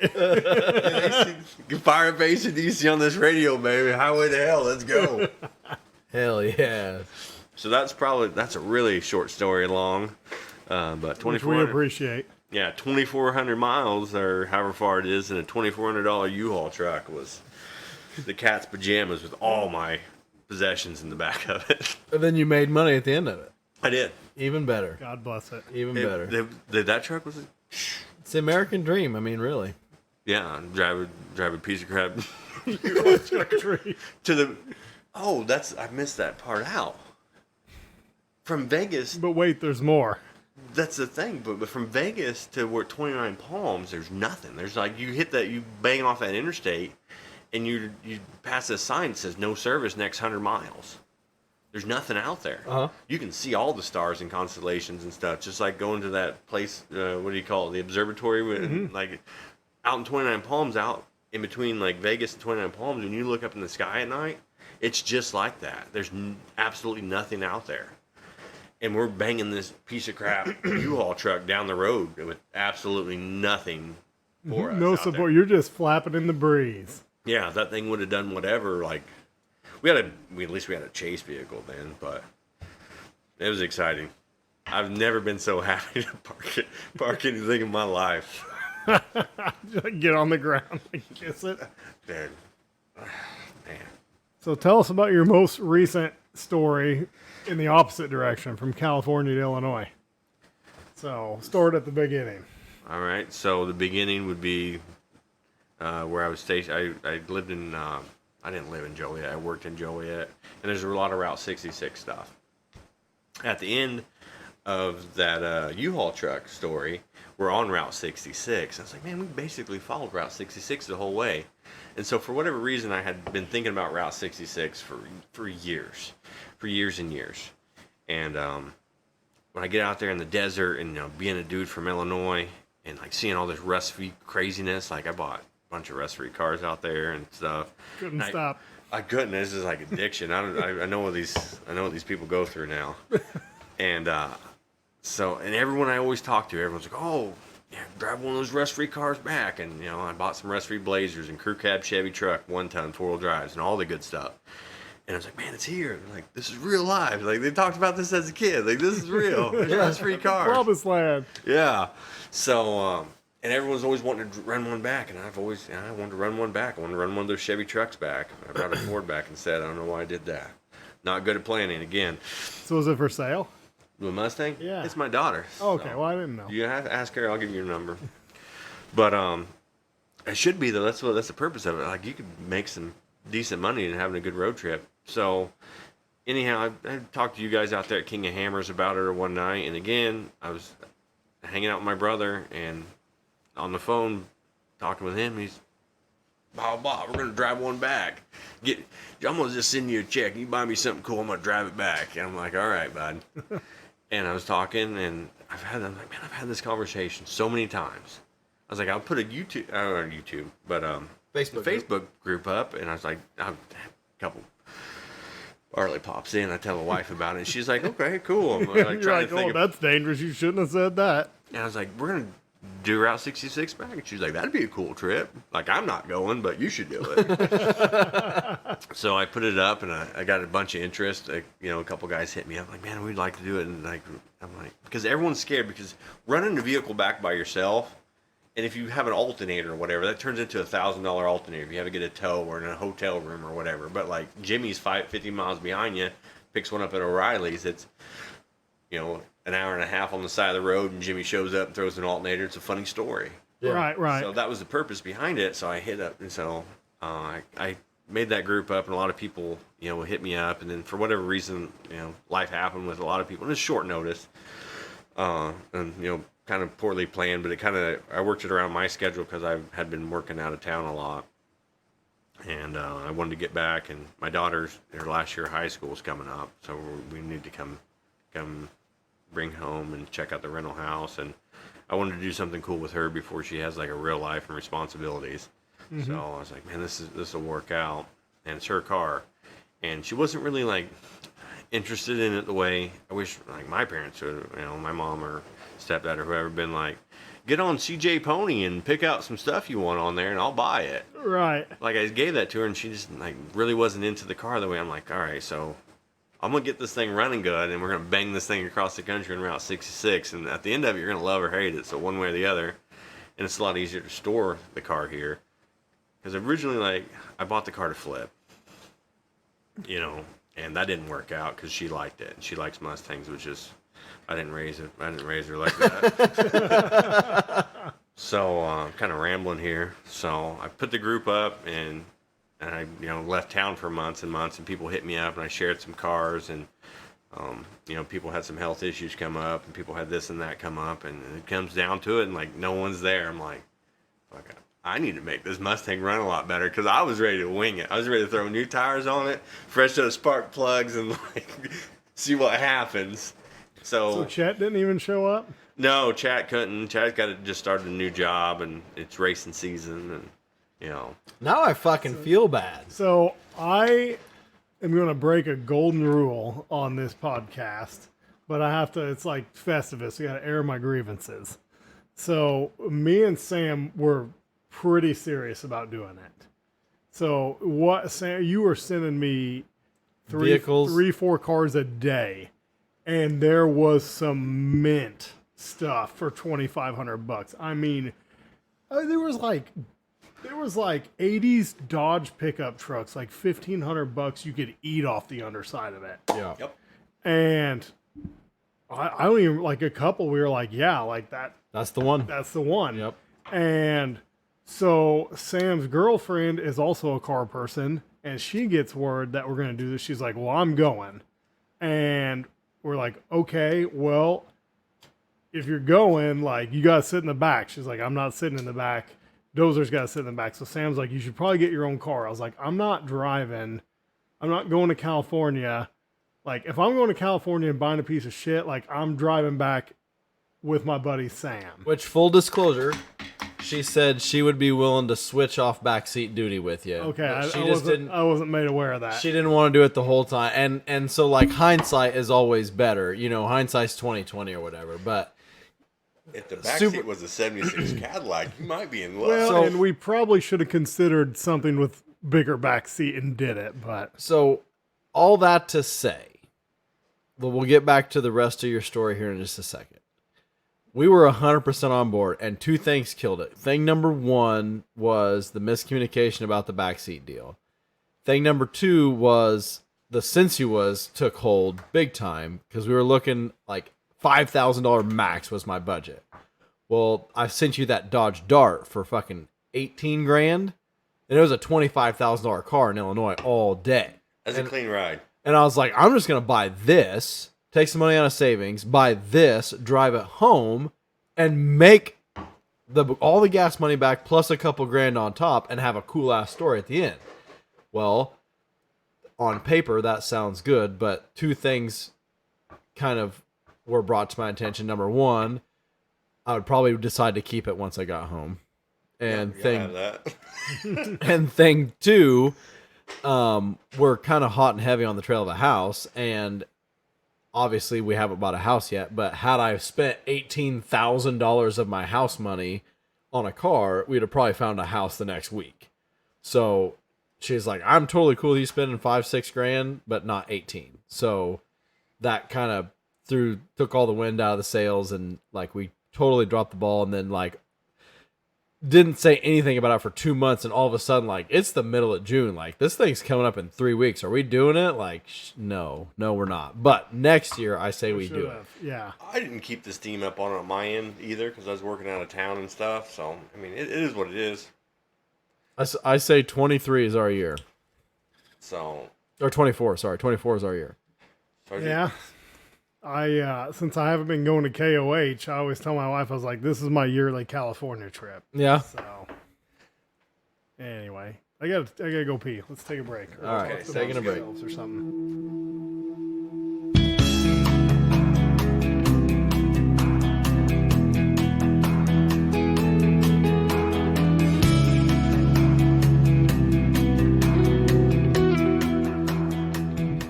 So anyway, We're back. the trip was called From Sunshine to High Crime. Talk about that. I was trying to think of a catchy name, and I was sitting in bed. It was like 11 o'clock at night, and I'm doing this, and my wife's like, whatever. I'm like coming up with stupid names or whatever. I had a couple funny ones, but, I was like, that one kind of just... Sunshine to High Crimes because, like, Chicago's a mess. Mm-hmm. Yeah, Right. for sure. So, that was kind of it, and, I don't know, just the name, I'm, like, for real, I'm just making this YouTube thing after, a couple barley sodas on the, back porch, talk to my brother, and I'm like, you know what, I'm gonna do this, like, this is 100%, like, All my friends are coming with me. Turns out none of them did. well, that's fine, because I did this first one, and I took some pictures, and I need to make a Facebook post and update everybody. Originally, I kind of wanted to, but You did semi-decent at posting pictures, like made it to Texas and made it, Yeah. you updated us enough to feel bad, that we felt bad not going with you. That wasn't the purpose of it, but it was to draw some interest of it and to show like it's doable. So how long did it actually take? Well, we kind of banged through it, and if you get on, man, the boomer talk, in every expert car group you're ever in, you get on those Route 66 groups, and they're like, it's going to take 3 weeks, and you ain't going to see nothing. So how I kind of determined how long it was going to take, my wife's like, all right, well, what's the budget for this? And I'm like, that wasn't even a consideration at this point. Budget. And she's like, well, how far do you think you can make it? And this and that. I'm like, man, 45, if we do 10 hours a day at 45 miles an hour, that's going to take us 450 miles. If we do a 12-hour day, we stop, and we see a couple things, and get some lunch and dinners and stuff. And we ended up banging out a couple 13, 14-hour days. But, like, my daughter's 17 years old, and she doesn't have a license. She has a permit that's only good in California, but she drove in every state. So I feel like most people be like, okay, that's fine. yeah, it was in the deserted parts of Route 66, and I kind of wanted to fall in love with this car, or cars in general at this point. So we kind of roughly mapped out the map, and like I took plenty of days of work off, and we ended up doing it in 6 days, I believe. Okay. This is what we ended up, 450 miles a day, and we picked a couple of highlights. We didn't stop at every feature that we went by. We've seen stuff like, oh, the round bar, and that everyone stopped to take a picture. Like, that's cool. Keep running. We stopped at that. There's like a soda. I mean, we try to hit the highlights of the trip and things that we wanted to see. But we did it in 6 days. So when it was coming up, I guess where we started, I was like, all right, this is kind of on my own. This car probably should run good. So I kind of did and I was working during this, and I had.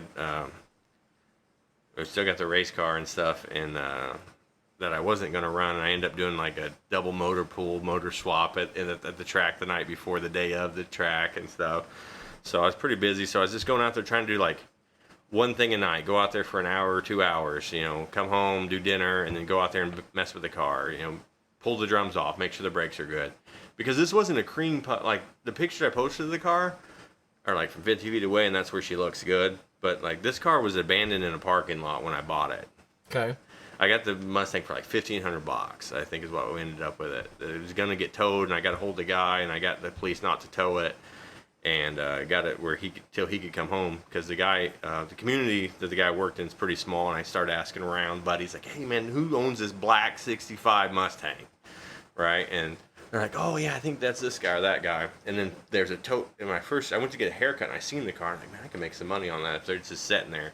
I went back a couple weeks later, and I seen it sitting there again. And then like the next time I went to get a haircut, it had a tag on it, and I had asked about it before, and then we ended up finding the guy, and I called him like, hey, they're gonna tow your car. I got to hold this guy, and he's like, all right, well, whatever. I had like a flat tire and stuff, so I got to hold PMO, and they're like, or PMO is our police department on base. I'm like, look, you guys are gonna tow this car. The guy's out of town. Like, what do you want? Well, get the cobwebs off of it, air the tires up, and we'll leave it alone. And it needs to have a sticker on it. So I tell the guy, he's like, my wife has a sticker. She'll come put the sticker on it. So I jack the car up, air the tire up, and the guy's like, I'll pay you for making sure my car doesn't get towed. I'm like, all right, cool, whatever. I just don't want to see a dude that's working out of town. He was on like on a float, like out in the ocean when this all went down. So he comes back, and he's like, well, the car died there, and I had to go, so I didn't have time to mess with it. So he wasn't a real big car guy or whatever, but it had to strip the teeth off the flywheel, which on a Ford is welded to the torque converter, which is fun. And he's like, well... It's a Mopar thing, too. Yeah. So he didn't want to... he was going to have to pay someone to pull the motor, and like someone quoted him like something stupid, like $2,500 to do this, to pull the transmission or motor and fix this thing. And he's like, well, whatever. And he gave me a price, and I like tried to talk him down a little bit. I talked him down like $500, and I got it for $1,500. $2,000 would have been a steal, but like I had to try, right? Oh yeah. And I'm still in touch with the guy. I need to send the pictures because he's calling and checking on it. So I pulled this thing out, and I pull the training out, and I fix it, and I'm talking to Jenna like, what do you want to do with it? Are we gonna put a V8 in this thing, or I really wanted to put one of those Australian V6s, the bar The or Barras? whatever. Yeah. Yeah, and then I was looking at the Holly EFI for it. And originally, I kind of wanted it to be my daughter's first car, and then I started like looking into safety stuff, and I was like, yeah, this is an awful idea. Like, I should have just got this car running, put a thin layer of wax on it, and sold it. That would have been ideal, but that's not what happened. So, obviously, that was going to be next. I'm like, well, this still be a cool car for her. And I don't know where I'm going to live in the next couple of years after I retire. And I don't know where she's going to live because she goes to college after high school or whatever. So, like, Illinois is the center of the country. I have a garage that's empty in Illinois, so I'm going to store it there. So, I was like, this Route 66 thing will work out.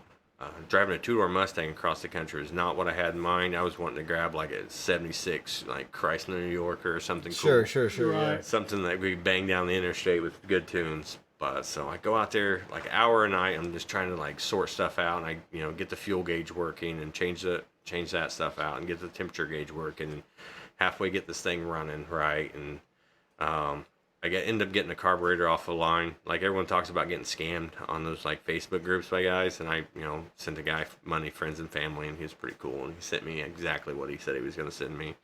So I got a good, because originally it wasn't running really good. The carburetor shaft was leaking, and it was like 2-barrel, and you can't just like, it's not like just throwing another Holly or Eldebrock on something. I wasn't super excited about it, but we got it running right, and like the days are like ticking down, and my wife, they're like, what was it? What's that quote? Like, the key to success is like ignorance and, oh man, I'm messing it up right now. I can't think of what it's called. Like courage and ignorance is the key to success. I right, think that's like grit. Yeah, it's man, I can't think of the quote right now. I wish I could, but I kind of live by that. So I was ignorant enough about this trip or how long it was going to take, but I've done Gambler 500s, and we banged $500 cars across the desert for 500 miles. So I had a pretty good idea, and there's not a whole lot on a 65 Mustang that you can't, I packed an extra distributor, and then with the electronic ignition in it, and it has electronic ignition in it, and I also had an extra one with points, because I don't really, that Petronics or whatever. Mm-hmm. Yeah. I really don't trust that stuff. I don't like it. It's a lot like GM HEIs that just quits out of nowhere on you. Right. So it was Mark Twain. Mark Twain. Yeah. All you need in life is ignorance and confidence. Then Yeah, the that's the success is for sure. There you go. Thank you. Yeah, I knew it was one of those. So that's kind of where we went with this. My ignorance and getting after it, like having confidence. So I have, real quick to interject, I have an electronic ignition story. M37. So I had an M37 military Dodge truck, and I'm like, get rid of these points. I bought the 24-volt Petronics electronic ignition. It ran one time, and that was it. I could never get it running again. And I put a new carb on it, everything. And I ended up selling it, and we had to deliver it. Long story short, we had to deliver it to the guy in Tennessee. And before we got home from Tennessee, he had it running. He put points back in it, fired right up. Yeah, points are the way to go. Mm-hmm. At least points when they start like going bad, like it's starting to run weird, and you pop it open and you polish them up and reset them, and you're back on the road. They just don't like die on you. Right. So I kind of packed that stuff, and I went through and I double checked the coils, and I put my little master box of stuff together for this road trip, and I greased the wheel bearings, and I did everything, like whatever I could get done in an hour a night for like a week and a half. Just went out there and banged it, and I get on the vintage Mustang forum like, hey, I'm about to road trip this car. What do I? Because it's a model I don't really know a lot about. And everyone's like, oh, the cooling system. Like, man, I live in Oceanside, California. I drive this thing to work, cruise it by the beach. Like, I've never had this thing overheat once. Boom, we pull out of California, and we're banging up the road, and it's just getting warm. As you come out of California, you just climb. It's hot. Route 66, although there is some things to see in it, it's just like traffic and hot. And then once you hit like Barstow, there's a military base there. It's a Marine Corps base, and it has an auto hobby shop. And if you guys don't know what that is a lot of military bases will have this huge shop with lifts and tools that you can rent. And my first thing is, this car had never went more than 20 miles away from my house. But I thought if I could get the bar so it was a couple hundred miles away, whatever popped up, I could get a hotel room there in the auto hobby shop and we sorted it out. Well, I get there kind of late and the car was just running warm and I brought a brand new tube of RTV in the package with me. I thought and I left the old dirty one that'd been laying around the shop, the old squeezed up one that was good. Mm-hmm. So I I decided the thermostat's being a piece of crap. So we get a spot or there's a cow pizza place that was really good. It's a Cross-Eyed Cow. Okay. Cross-Eyed Cow pizza place. So I'm out back there. I already stopped at O'Reilly's and grabbed a new thermostat. So I go to pop it in, and Ford's, they set the thermostats in there sideways, and you got to glue them in with RTV to get them right. Well, I pull it open, and that whoever put that thermostat in did not do a good job. It was like halfway in there crooked and like awful. And Fords have a little bleeder valve, and it was not at the top. Or all thermostats, a lot of them. There's like a little needle thing that bleeds around, but it was not at the top. So I tried to stick one back in there, and I get my brand new thing of RTV out that I pulled off my pegboard in the garage to make sure I had what I needed. Dry. Oh. Damn. So I'm like, well, I got it. So I cut this thing open in this parking lot, dry in the middle too. I was Damn. like, Jesus. So I get it in there best I can, and then we run out and we run the desert and we get to Arizona. And it was overheating the whole way, and I was just like, man, I was about to call it like day one. And we had to pull over on the highway a couple times to let it cool off. I'm like, man, this is... Oh, I kind of skipped the part where the neutral safety switch left the chat the day of. You also skipped the part of the probably 10 p.m. California time, but midnight Illinois time, I get a message from John Flowers like the honorary Sam Derrickson cup holder for the Route 66 trip. Derrickson 5000. Yeah. Homage to the Benford 5000. Because I'm always the cup holder guy. Oh, well, we'll circle back to my wife being a team player. Okay. God bless him. She is, man. I'm super lucky. I'm the luckiest guy I know. I've done a lot of things wrong and came out okay. So we're banging. So she's realizing that So she gets these little fans that have misters on them, and she gets a cell phone mount for navigation, and she like orders all this stuff off of Amazon for the trip or whatever. And I'm like setting it up in the car. I'm like, this is gonna be all right. And from the hot rod power tours where you see the guy where they rig up the cooler that pumps cold water in your back. Mm-hmm. So I got like the fish tank tubing and old t-shirts, hot glue and stuff. And I was like, man, I got a cup holder. And one of those Amazon boxes was sitting there, and I'm like looking around the garage, like trying to think of what I can do I was thinking about bending up some wire or something. I don't know. Like midnight, the night before you leave, I ended up staying out there. I found some loose bolts underneath the car. I stayed up till like 2 o'clock in the morning and then got up at like 6 to go do this thing. Car guy stuff, right? Yeah. This trip powered by anxiety. Yeah. Yeah. And this box just sets perfect between the seats and like just snug enough. So I cut a couple holes out of it, and I had some Panera cups that I set down in there that will just hold stuff perfect. And I poked a couple holes in it where I kept my screwdrivers and test light. Yeah, test light and stuff like that. So I had my tools that I would need like on the side of the road real quick, so I don't get to get in the trunk or like get smashed by a semi. So I made this little box, and I actually spray painted it black so it didn't look so hideous. But it's nice. You can see it before you leave. It's pretty nice. You got nice garbage. I'll leave it here. Yes, it's going on the trophy shelf. But anyhow, I did it, and I was like, man, Sam would be so proud. I was just laughing about it. I was like, but it was functional, if nothing else. I threw a couple spark plugs in there because the glove box in a 1965 Mustang is good for registration and pair gloves. There's nothing. And then if anything slides forward, you can't close it. It's awful. Because it's 16 inches or 12 inches long and 2 inches deep. Nice. But we ended up at the first. So again, staying at nice motels, no bed bugs, right? So we stay at this place right before Oatman, Arizona. The drive where you drive up this mountain and you come down and all the switchbacks and stuff. It's probably one of the best parts of the drive of the Route 66 as a driver standpoint. Oklahoma had some smooth roads on Route 66 too, which was nice. But I'm in this pretty nice, so I would sneak out there and bang off. I try to drain I try not to make a mess in this nice hotel parking lot.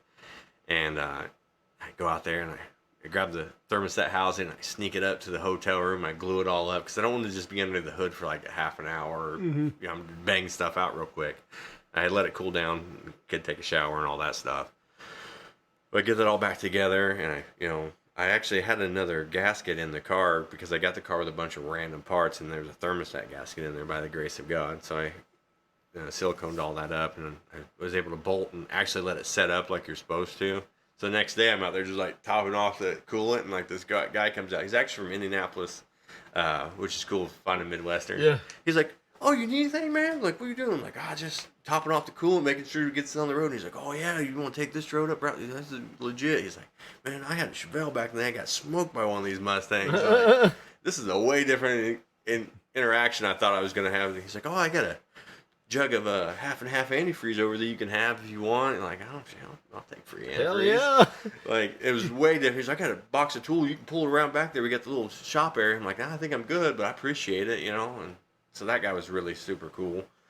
And so we banged up and we went up to go see they have donkeys, but they call them burros out there. They roam around the city of Oatman. You can like feed them, and they got, bars with a bunch of $1 bills, like an old Western town that was named after some, I forget where the girl was from. I think she was from Indiana, but she got kidnapped by Indians and they named a town after her or something. Huh. But it's a cool little Western town up in the middle. It's a mining town.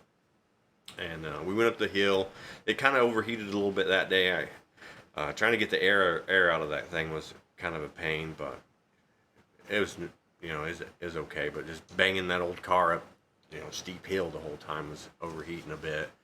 So we kind of fixed all those issues and got through Oatman and, came down. And yeah, it came into Kingman. That's when it was really getting hot. My daughter's just like melting over there. So we went to Kingman, checked out the museum, cruised through, and then I decided to stop at O'Reilly's, and I got a couple of jugs of that magic juice, the water wetter or whatever. Yep. But I bought the cheap one, the green one that they had on sale for $35. Yeah. I probably should have sprung for the, as far as I was going, I probably should have sprung for the better stuff. But I dumped that in there, and that seemed to help a lot. I told you to put the classic roadkill strategy is to take the hood completely off and strap it to the roof, because then you lose all the under hood heat and it helps out with the overheating. So yeah, I had a moving blanket and some ratchet straps. I probably could have pulled that off, but the aesthetics would have been there. If you can't drive good, you got to look good. he's doing it for the gram, Yeah. Yeah. So I actually was thinking about the heat coming into it, and I thought that if I could find just a soft surfboard rack and throw a couple cheap surfboards on the top of it, it would keep the heat off the top of the car, like where we were setting, because I was more worried about my comfort than the engine's comfort. Sure. But I ended up striking out on that deal, last minute planning, but I tried. So that all went pretty well, and we banged out through Arizona and made it to New Mexico. A lot of Route 66. Some of it's really awesome, and some of it's just driving. Like here in Illinois, you even drive right beside the main road. Yeah. So that's kind of like meh. But like when you bang through the little towns and you get on some old curvy section, it really was nice. So that was like the highlights of the car breaking down. I lost the tail light. Someone was nice enough to let me know the actual socket that went in there, because before I went and changed some bulbs, like try to make it brighter so I didn't get rear-ended by some idiot. Put the electric little grease and stuff on everything so all the bulbs would be good. I lost the tail light. The actual little plug went, so I like wired that together. I did that at like the halfway point, and I think it's Adrian, Texas. And there's a really cool, really vintage hotel. I missed the Blue Swallow Hotel in New Mexico that everyone like posts pictures of or whatever. I met the owner there, and by the way, he's completely behind what we're doing. he actually is from Chicago, lived in the suburbs where I lived at. And I was talking to him about what we were doing. He's like, "Man, this is awesome. You're taking an old car." I'm like, "Hey, I got this Facebook group, and like talking to the guys and trying to get some people." He's like, "Let me know when you come through. We'll make sure there's some rooms for you." He's like, "If you'd have called ahead," I was like, "Yeah, I was kind of fighting issues with the car. I didn't want to make a reservation, and then you're out that money." So, but that guy was like completely on board. But he ended up giving me a recommendation. I stayed you guys you watch the cars. You got kids, so the blue car on the diner lady car. It was based on the diner lady that was next to the Fabulous 40 Hotel. So we got to have breakfast at that lady's diner, and it was all Route 66, and people was all coming in like taking pictures of the ladies being creepy. Biscuits and gravy was good, so it was a total win. And the lady that owned that Fabulous 40, she was really cool too. So met a lot of nice people. If nothing else, on the route, like doing stuff and like running into people. I did meet a couple weirdo boomers. Okay. And we was parked, and one of those little towns. This car comes in, it's really nice, and it was just running like crap.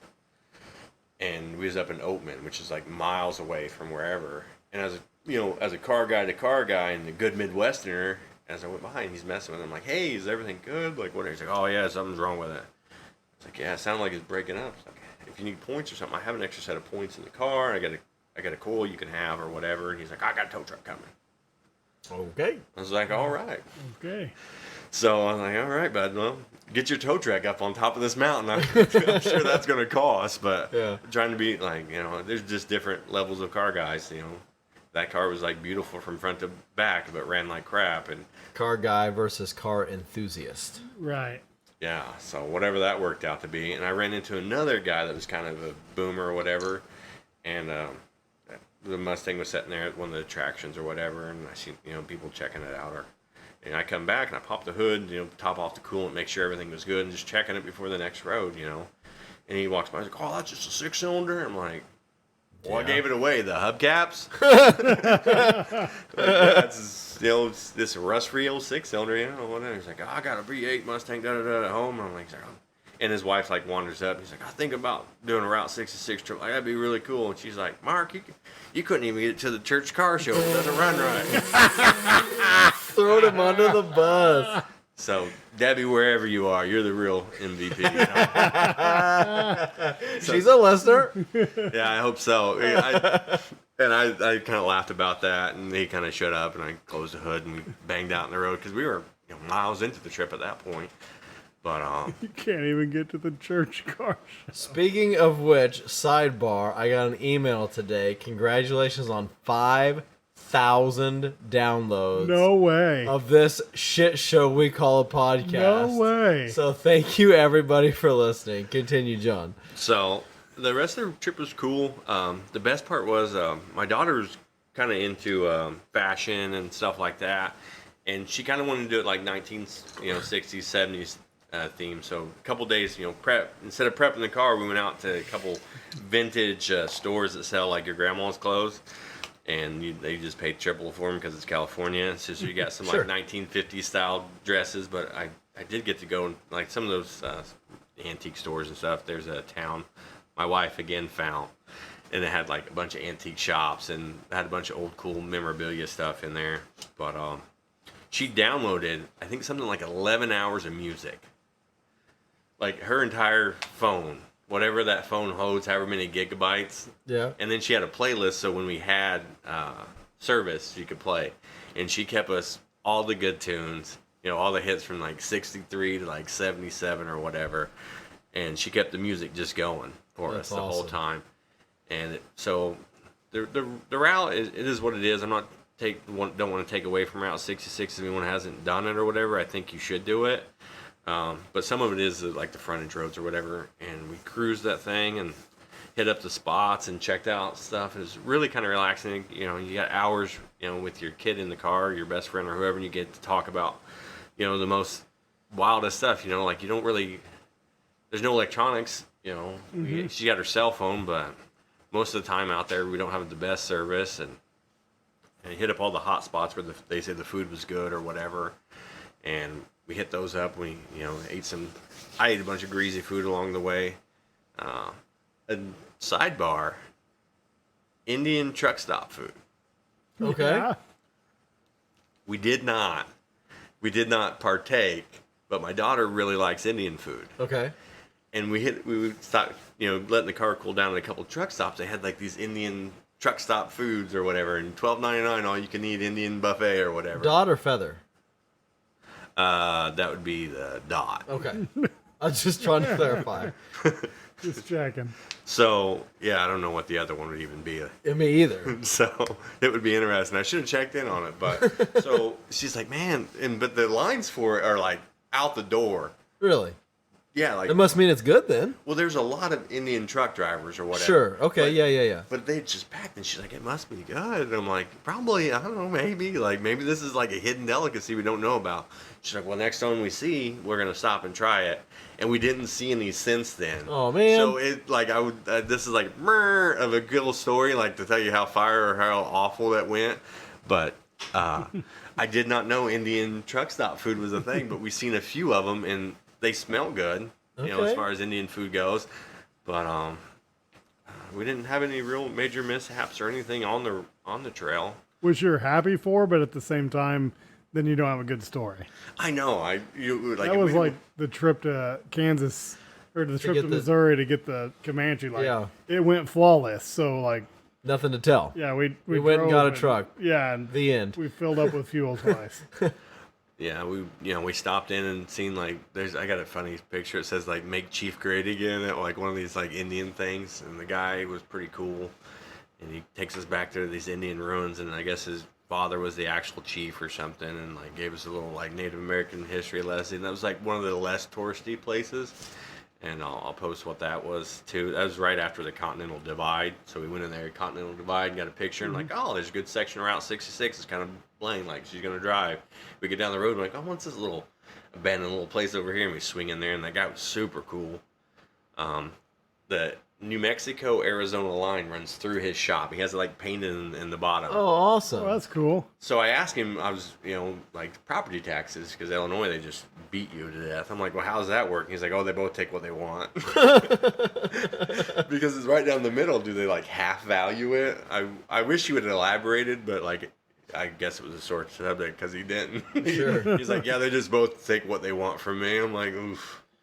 And he's like a real native guy. I'm like, this could be a touchy subject. So what was her takeaway from it? It was hot. Okay. Yeah, I can see that. I don't know. I think she mostly enjoyed it, but the poor planning process on my part, like late June, to take a car with a black Mustang with no air conditioning across the hottest parts of the country, like was not the best. So is this something we do in like September or like? So a lot of people are afraid of the snow part of it, but I'm not really afraid of the snow once we get back to Illinois, because we could really like, just, if it's too bad, you guys just pull off and go home. You're right. Yeah. Like most of us have already seen the part to Chicago. Yeah. Chicago. My daughter really enjoyed Chicago. We got hot rods to hot dogs is what we should have called it.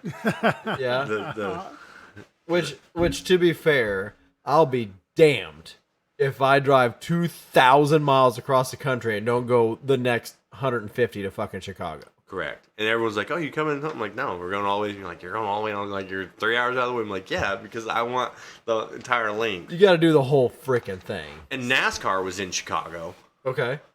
and they just got all the roads mixed up or whatever. Like how to make something already worse than it already is. You take a bad race. We're gonna race rednecks through it.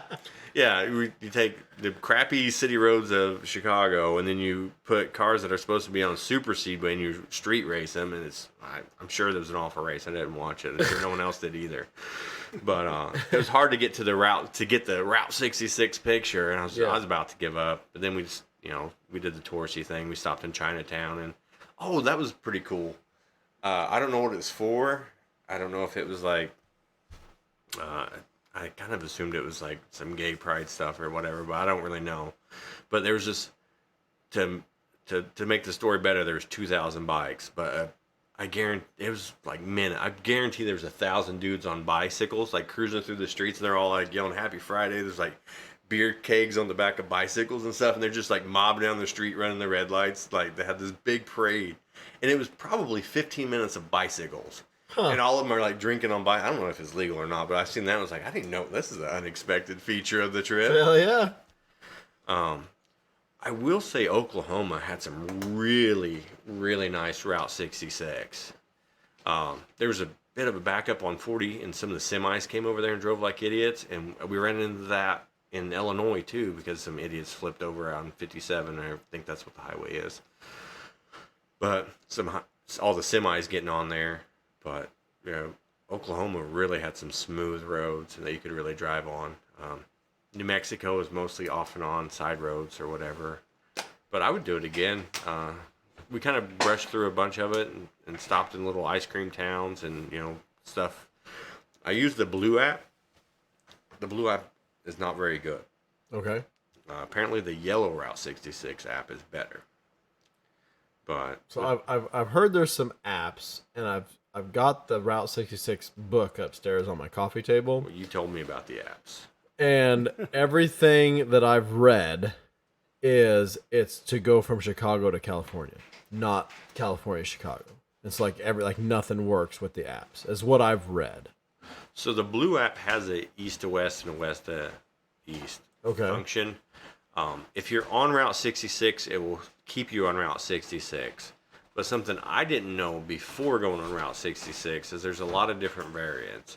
I guess one could assume that the 1926 route and then the 1960 update and whatever would be. There's like 3 different iterations, right, of Route 66? I think there's more than that, depending on what city and state you're on. I'm not a Route 66 expert, but like the 1960 whatever is like the most popular one. I think that's the one that the Blue app mostly keeps you on. But what's really good about that app is that it had like key destinations or like functions to go see. But also those apps leave out some cool stuff. We were in McLean, Texas, and there was something, and it was hot. It was like 105 degrees. We pulled into a gas station to re-ice the cooler, and we were getting ice out of the ice machine, and the ice machine was melted. Like I was getting a half a bag of ice for full price. I was a little gypped. Yeah. But in that town, there's a couple. We banged off to go see the old Route 66 gas stations or whatever it is. And what we did see was another museum that was about that town, and it talked about like a prison camp and how that town came about, and the guy who started the town, he ended up dying on the Titanic and stuff. But it was another museum that was really cool, but it wasn't on there on the Route 66, and it was literally right there. But there's another just Route 66 museum that was 2 blocks down the road that 5 stars, whatever, and we popped in to check it out, and it was kind of lame. Meh. Okay. But they had did you know they kept prisoners of war in the U.S.? For World War II? Yeah. I did know that. Okay, I did not know that. Did you know there was one in Kankakee? That I did not know that. I learned that at that museum. Very cool. That's interesting. So I guess with that being said, like, don't rely on that stuff. Kind of cruise around and explore. We just kind of seen it. It was hot, and I was like, I bet it's got air conditioning. We'll go. It's like midday, and we'll check it out, and throw $10 in the donation box and have a good time. So speaking of money, tell me what you spent on fuel, and tell me what you spent on hotels, and then tell me what the whole trip itself cost. The whole trip it cost. Well, I didn't. I mean, that's a wife question, honestly. But she did tell me that we spent $1,200. So you just swiped the card and she took care of it for you? Yeah. So, my wife does like financial counseling, so she's way better at that stuff than I am. Okay. And so we didn't get we really don't use credit cards, but so we didn't you run your bank card, they steal your money. If you run a credit card, they steal the credit card's money. Right, so it's if you're out of town, so I grabbed this card and the balance at the end of it. Well, we budgeted $300 a day. It was what we was thinking, like $125 for a hotel, $100 in gas, $75 for food for 2 of us. Okay. We had a cooler with snacks and stuff like that, and it's just 2 of us eating, so it wasn't that big a deal, and we came in under budget. So just roughly thinking about it, in the early stages, I was thinking between hotels, food, and fuel, I was thinking $3,000, and you came in less than half of that. Yeah, the Mustang actually got pretty decent fuel mileage. I have all the gas That was receipts. one of my questions. What do you think you got gas mileage wise? What do I think? What do I know? Well, what do you know? If you know it, that's cool too. So I was actually keeping up on the gas mileage, making sure that the car was running good. We were averaging 18 miles a gallon. Nice. We got some upper 18s and we got some lower in the hills and stuff. But I think overall, I wish I'd had more time on it. We went through the receipts and did all the gallons and stuff. But we averaged about 18 miles a gallon the whole way with that little, 6-banger Mustang. I think if you got something a little cooler, you'd probably be around 14 or so, unless you get like a big block Chevy or something. Right. A school bus. Tow truck. I think you A said 94 U-Haul. The 94 U-Haul averaged 9 miles a gallon. You told me you didn't know what it got for Yeah. mileage. The U-Haul? Yeah, the guy texts you, what kind of mileage does U-Haul get? You're like, it doesn't. Yeah, I did. I did keep track of that on the way out there, and it was around 9 or so. Which is better than I would have figured. Yeah, way Honestly. better. We figured 6 when we did that, when we thought what we were gonna do. Did the calculations. Well, so let's talk about this because I really want to do this next year. Is this something that you want to do again on 4th of July? Or are you thinking you're going to move it later in the year? Is it something you want to He do doesn't again? even know where he's going to be living this time next year. But is it No, something you would want to do again? Absolutely. Okay. My uncle, he has a short bucket list. My uncle Jim, he's the Mustang guy. And I definitely think I lit his fire. Because when I was talking to him, and I talked to a couple other guys, there were 4 guys on the way out, about like what I should do or whatever. He's like, run Marvel Mystery Oil so she don't vapor lock, and put some clothespins on the Yes! So if you go in the parking lot, we got clothespins on the fuel line. Hell yes, brother. So I did it because he said it. And he's like, I don't know if it actually works. This was the thing. But one of his goals is to do a 66 Mustang on Route 66. Okay. So when I was talking to him, he's like, man, I don't know, man, I'd like to do that. I don't know if they'll. And he's into Model A's now. He went Jesus. back. He's like, I don't know the old Model A, that'd be rough. But he drives that thing. He drives it like all the way to Evansville, and he drives. There's a guy did drag week with a Model A. He didn't even make it down the quarter mile in the 19 seconds before the thing shuts off. So he had a 19-second time slip every day at drag week. That's This is respectable. consistent. Yeah. Yeah. So I definitely will do it again. I don't. It doesn't have to be Route 66. A lot of the things is why I didn't invite a lot of people on the original Facebook group. I invited some homies and people I know that aren't idiots, that aren't going to be like, I'm cool, you're not, guys, because I really didn't want those guys. I wanted to build the culture of it if I could. Just like dudes that'll help and stop and change a tire or whatever. Like, oh wow, you're driving really brand aggressive guys. I think are weird. Because the only thing I'm faithful to is my wife. Like, I don't care if it's a Ford, AMC, or Chrysler. Like, if it's cool, it's cool. Right. I prefer GMs because I like to work on them better. But I'll drive anything. Right. But I definitely would do it again. And it doesn't even have to. We don't even have to be faithful to Route 66. Like, do the cool part through Arizona. I hear Route 40, which is kind of like what we live on here. Yeah. Is like the next little highway they're trying to bring back, and I think that could be cool because it starts in like Utah and goes up through Denver and stuff. I'd kind of like to do that. I guess my cousin's wife was telling me, I guess there's a national Route 40 yard sale day. Mm-hmm. I've heard of Oh yes, I've driven Yeah. out east. I've driven down that. That is wild. I would like, maybe we could schedule with that, like actually do some planning, but like in the middle of summer, I do not think would be the ideal time. Fair enough. I think sometime spring when the kids are out, or like fall break or something, would be a better option because most of us aren't afraid of snow. So it'd be a shame. It'd be a shame to bring a California car back and stuff it full of salt. I've done worse That's things. its initiation. It's like, welcome to the neighborhood, motherfucker. Yeah. My father-in-law's got a 63 Nova we drag race. And when he moved from Effingham to Missouri, he towed it on an open trailer and hit snow, and that car's never been the same since. Oh, that's the same. Wow. Missouri, man. I'll tell you what, Missouri was pretty decent. We tried to go to Merrimack Caverns and check that out or whatever, but that little section from, if anyone's thinking about doing a Route 66 and like on the fence, the section of Illinois here is cool. or just go down to like Merrimack Caverns with your kids and then rip the Route 66 back, go winding through some stuff. Like, just see if you could spend a day with your kids or your buddy in the old car on that. Like, see if you'd like it or not. You'll get a taste of it after like just a day trip. Me and Sam are daydreaming of changing a transmission and all this stuff. Oh, and I'm excited about this hobby mechanic shit you're talking about. Auto hobby shop.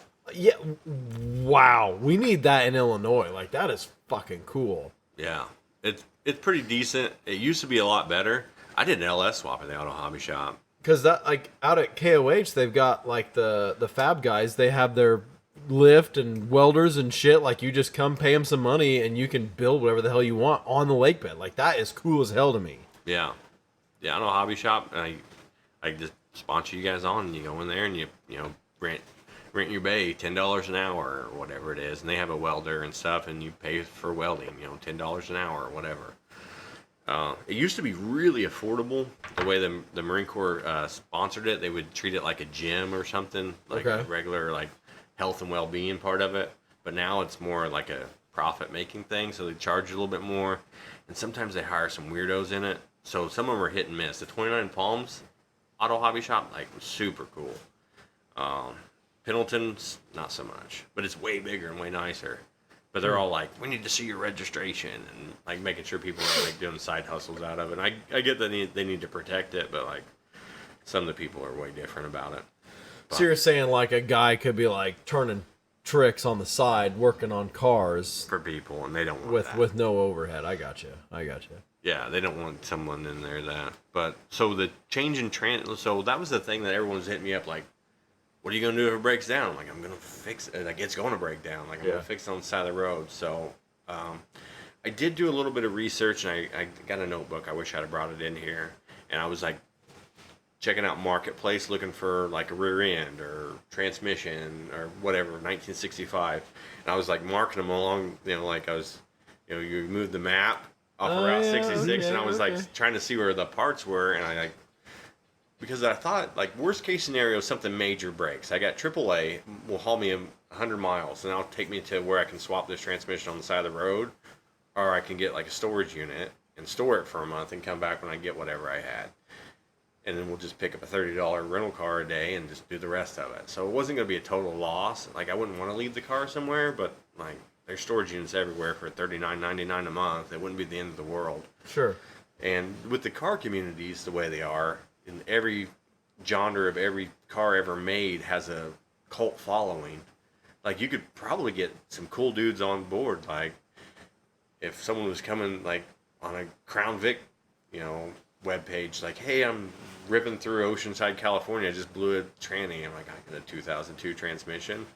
Like, I got, if you're riding that thing to Oregon, like, I'll contribute that thing. You give me $50, dude. Mm-hmm. It doesn't go in my race car. It's the wrong year. So I think a lot of car guys are kind of like that. Like, if they see someone doing cool, they'll cut and brake, or like maybe deliver it, or like, I'll deliver this transmission and let you borrow my transmission jack. Sam's been there with turbos and stuff like that. Oh yeah.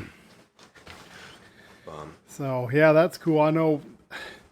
I was thinking about doing it with my Falcon when I got it done, but I've got Holley Sniper fuel injection, and it kind of scares me because the things you've heard about them. Yeah, the things I've heard about them, and you can't like go in and like if you have the ECM or something go bad on it, like, you can't just go into O'Reilly's and get one. Yeah. So that almost makes me want to put factory Mustang fuel injection on the 302 to do it. That way, if something happens, you go in O'Reilly's and buy the parts for it. And I know some people, one guy took a Blazer from like Texas to Montana with a Holley Sniper, and he bought a whole separate Holley Sniper kit and brought with him. That's a lot of coin. Yeah. Well, you can find them all the time though for $700-800 that people have trouble with them, and I think a lot of it is user error. Absolutely. There probably is some quality issues. A whole fuel injection kit for $1,200, you kind of get what you pay for. Well, the big three took forever to get a decent fuel injecting setup out there, and then Holly's just going to jump on board and dump out 1 million of them and not have issues. But I would but they're putting them on a lot of cars, and a lot of people are buying those because they don't want to mess with wiring. They're scared of it, and they're gonna do weird stuff. Right. Well, when you have all your sensors and your computer in the throttle body, I think there's a ton of electric noise in there. Like all those electrical parts kind of fight each other. That was like the thing with the old Chrysler fuel injection in the 50s, was the electric noise shut them down, and that's why they didn't work, and they switched them all back over to carburetors. So that could definitely be a thing. So there's like stories of guys with those Holly snipers that they'll put it on, car runs like a top, and they put the air cleaner on it and won't run at all. Really? And because the air, a big metal 14-inch air cleaner is just like a giant satellite for electronic bullshit. Okay. To like get funneled into your computer. Huh. So that was the thing I was worried about with the Sniper 1100. Is what they kind of make for the 6 cylinders, and they make a 2300, and like there's bickering back and forth which one you should go with. But you need to put it on a car that ran really, really good, and my Mustang didn't run really, really good because I had that carburetor that was an issue, and then I had some compression issues from the car setting for so long. And I think the compressions came around because all the spark plugs look good. But I don't know, I ended up getting a good carburetor and then having the backup one that ran halfway. So I just went that route, and it was obviously like, I think I bought that carburetor off the line and shipped to my house for like $150. So that was an easy call. But it would have been nice to have fuel injection. I know Holly even says not to fire a new motor on Sniper fuel injection. Said fire it up, break it in on a carb, and then switch it over. Really? Mm-hmm. So here you were giving me shit about putting a carb on the GTX.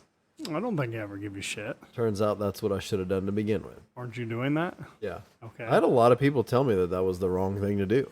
I don't think I would say that. I like the carb. Like my Mustang, I like having to pump it, get it started, and hold it, give it a little throttle until it warms up. Like to me, that's the novelty of the old car thing. Like if I just want to go out and turn the key and it fire up, I'll go drive my wife's van. Yeah. Missile. That was what most of Route 66 was full of. There was not as many classic cars out there cruising like you would think. It was all, rental Camrys and Chrysler Caravans. So when we first heard about you wanting to do this, I did some research, and I've said it on the podcast before. At one time, I found on Vintage Mustang Forum, there's a girl who graduated college, and before she got her big girl job, her and her grandpa took her fastback 66 Mustang on a big road trip, and I was trying to find that, and I never did find it, but I found another story of a guy who did Route 66 in his old Mustang, and he said the same thing. He did not see that many old cars, and I think he said he averaged 35 mile per hour per day. But he had some troubles. He had his transmission pan hung down low, and he ripped that off one day, and that was big drama. And he had some more mechanical issues, but he averaged 35 miles per hour per day. I think I remember you mentioned that on the podcast because originally I wanted to do the Shelby drop thing for the Mustang. I don't know if you're familiar with that. Yeah, where you move the upper control arms down like an inch. Yeah, and there's another thing. There's a dirt part of Route 66. So I didn't do it because I wanted to keep the ground clearance because obviously didn't want to. I can do that later. But there's a dirt part of Route 66 in Oklahoma I really wanted to do. And the day before we got there, it was super muddy. And they don't take care of the road anyways, but I wanted to cruise down the old dirt road and get a cool picture on the dirt road of Route 66. It's kind of like one of the things, the tourist attraction. But it's muddy. And when we get up there where you go there, and there's someone already went down tore some nasty ruts, probably in a caravan.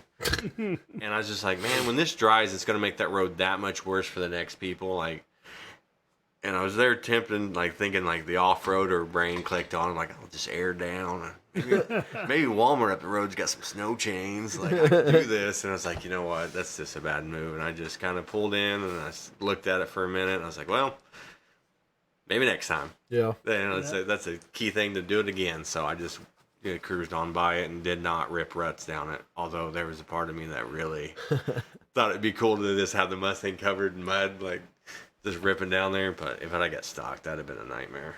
Yeah. Yeah. digging that thing out. Jesus. I already loaded the trunk down. In the picture you can see it. I threw a battered jump box in the trunk. I threw some tools in there. I got extra parts in there. I got a full-size spare tire, BF Goodwrench, because Sam says that makes the car worth twice as much.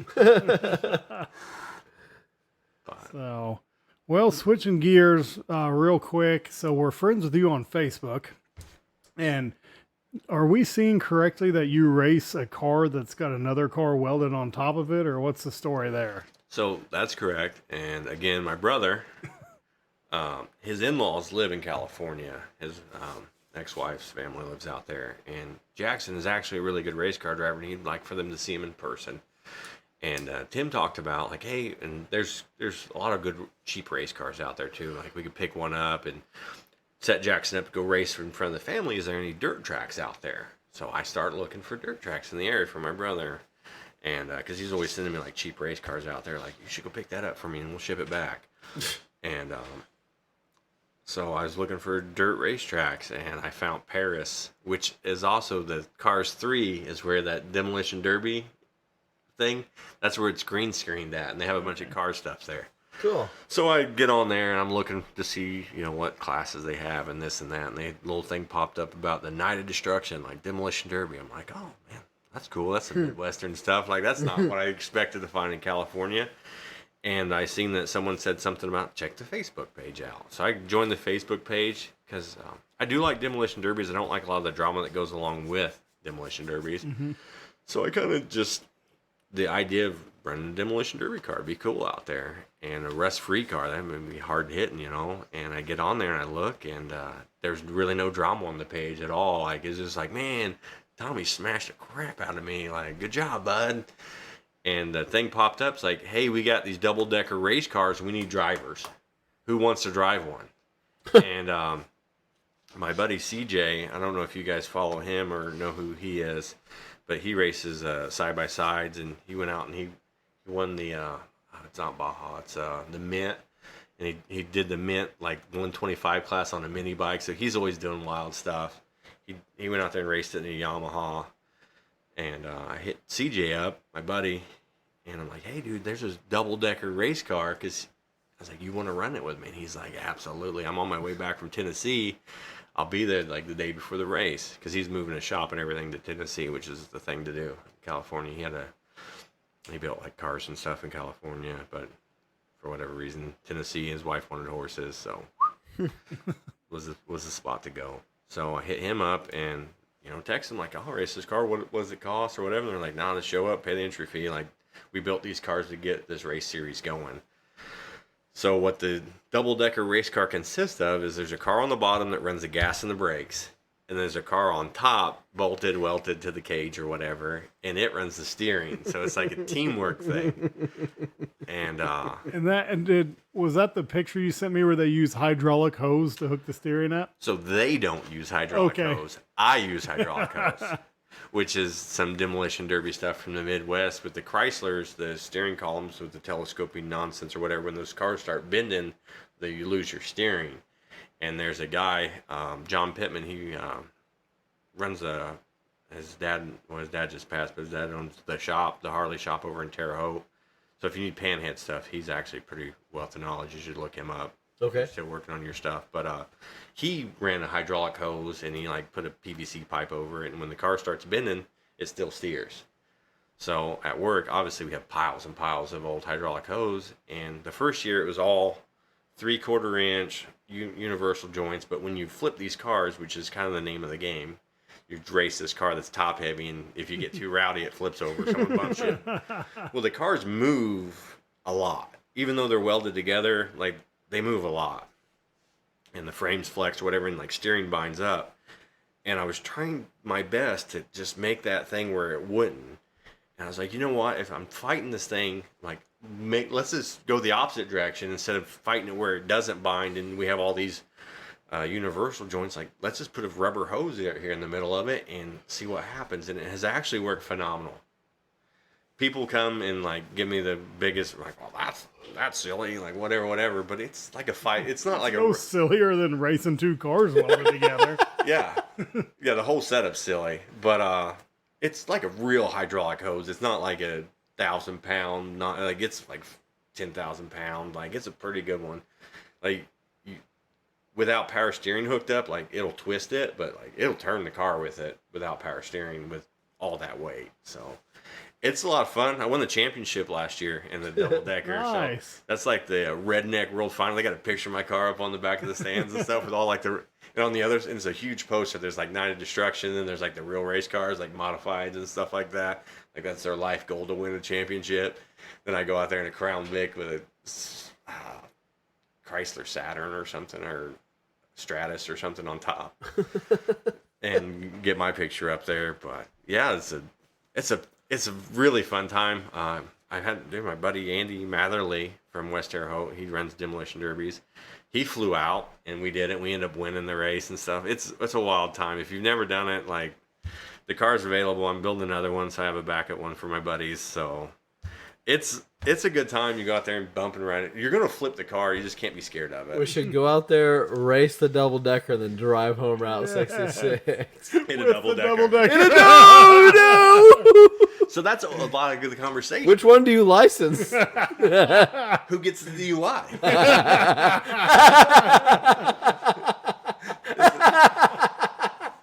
So can I be down in the bottom seat running the gas and brakes? Like, I ain't driving. I'm just running the motor. Attack to this guy. Oh, I they just are. imagine like rugged radios talking, brake, go turn. So we're not allowed to have those. I mean, on the Route 66. On the route. Yeah. trip. That's a must-have. We're getting like, because I'm watching I just finished it, the the Grand Tour, the Euro Crash or whatever, the latest episode of the Grand Tour, and like they've just got, I'm sure they're UHF brand, but they just got walkies, and they communicate the whole time. They're all three driving separate cars, and they're talking the whole time on their radios like that.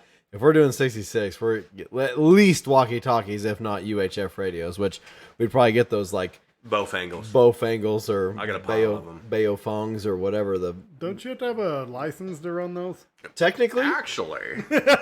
Technically. moving on. I don't know anyone that has one. I know all my buddies have for the desert. Everybody has those radios in their car.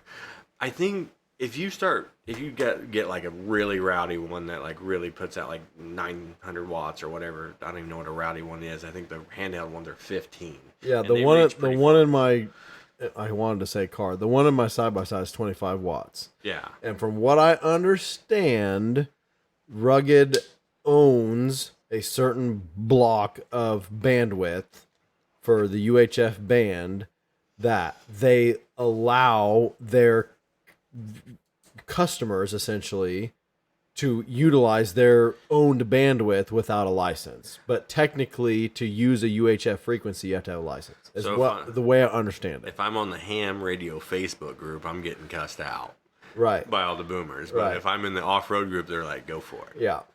I think if you're not on there cussing and you don't have a really loud radio that's 100 watts reaching to Dallas, I think you'll be fine. They'd really have to find you, and if you're moving, I don't know. I think if you're not causing any trouble or being an idiot, I don't think they're going to bother you. Right. Yeah, they're $25 on Amazon. People gotta run them all the time. Yeah. Oh, I don't know anyone in California that doesn't have them Yeah. or pile up. Yeah, I know we went jeeping down in Tennessee with my cousin's Jeep club, and they're like, "You got a radio?" I was like, "No," and they like handed me one. I was like, "Am I allowed to use this?" They're like, "It's only illegal when you press the button." I was like, "Okay." Even out in the desert, you see little kids on their little PW50s, and they'll have like the speakers in the helmet, and you'll see them. They'll have like a duct tape radio to the top of their helmet or the back of it, or wherever, So I don't think they're that big a deal. There's probably way worse things they need to be checking into than a couple of rednecks driving cars. Like, this radiator just blew. This one asshole's got a car welded to the top of another car. It would be a project just to get all the radios on the same frequency. No, as long as you don't put code in, I can do it. The Bofangles are pretty good. Beep, beep, beep. Yeah, it's the private channels that we have the fanciness going on with. So people Gotcha. can't talk over you because King of Hammers, because there's so many people out there. But if we're just ripping down on a road trip, I think we'll be fine. Worst case scenario, get some family with a walkie-talkie that'll like kind of bleep in once in a while. Margarine, where's the bologna sandwiches? Like Give me my heart meds. like and it's typically it's not even the spoken word, it's typically the signal. Like when you double tap a walkie-talkie, it's like doo-doo-doo-doo-doo. And that's really the only thing I've ever picked up on a UHF radio. So when we were down in Tennessee, we picked up somebody every now and again, but I'm sure it's other people out wheeling. Yeah, it's big park, lots of people. Well, do they all run the same channel? I don't know. Like, I I know a lot of that's line of sight for some of those radios. So in Tennessee, you don't go near as far as like out in California. Yeah. I don't even know how that stuff works, because sometimes you can hear people on the other side of the thing clear as day, and then other, like, you know, Cody will be, or whoever will be coming up with a rock trail just on the other side of the mountain. You could probably hear them revving, and you're trying to talk to them, and nothing. And then they pop up, and they're like, oh, right there. And then, And then like some radios you can hear but not talk, and then vice versa. And like Dave Wiley was like, oh, we need a 75-foot aluminum pole with this. And like, cause he's a big ham radio guy. He's like, I tried to give one of those away last year. and he was talking all this shit. We needed like, you need a 6-foot ground rod. You drive it into the ground when you park. Like, whoa, Dave. Like, Hold on a sec. Then you got to pee on it because it needs to be wet. That's electrolytes. That's what plants need. yeah! It's what UHF craves. Oh my god! Oh shoot! My wife and I watched that movie the other day. She's like, That's scary. oh my god.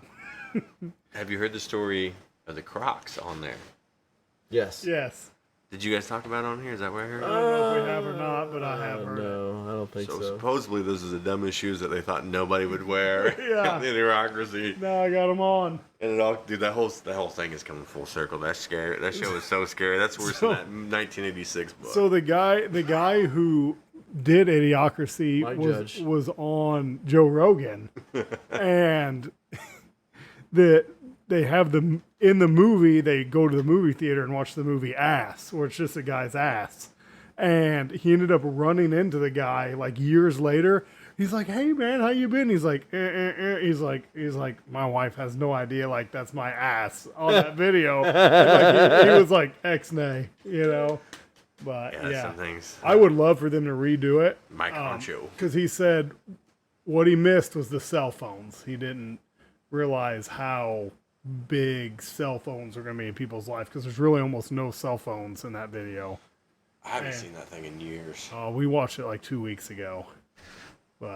And they were saying that, him speaking regular English sounded faggy to them, and they all hated him. But really, the way the world's going, like, If you're not homosexual, yeah, if you're then not gonna be- homosexual, then you're weird. You know, I think I would love to see Idiocracy redone. This one goes in your butt. This one goes in your ear. Shoot.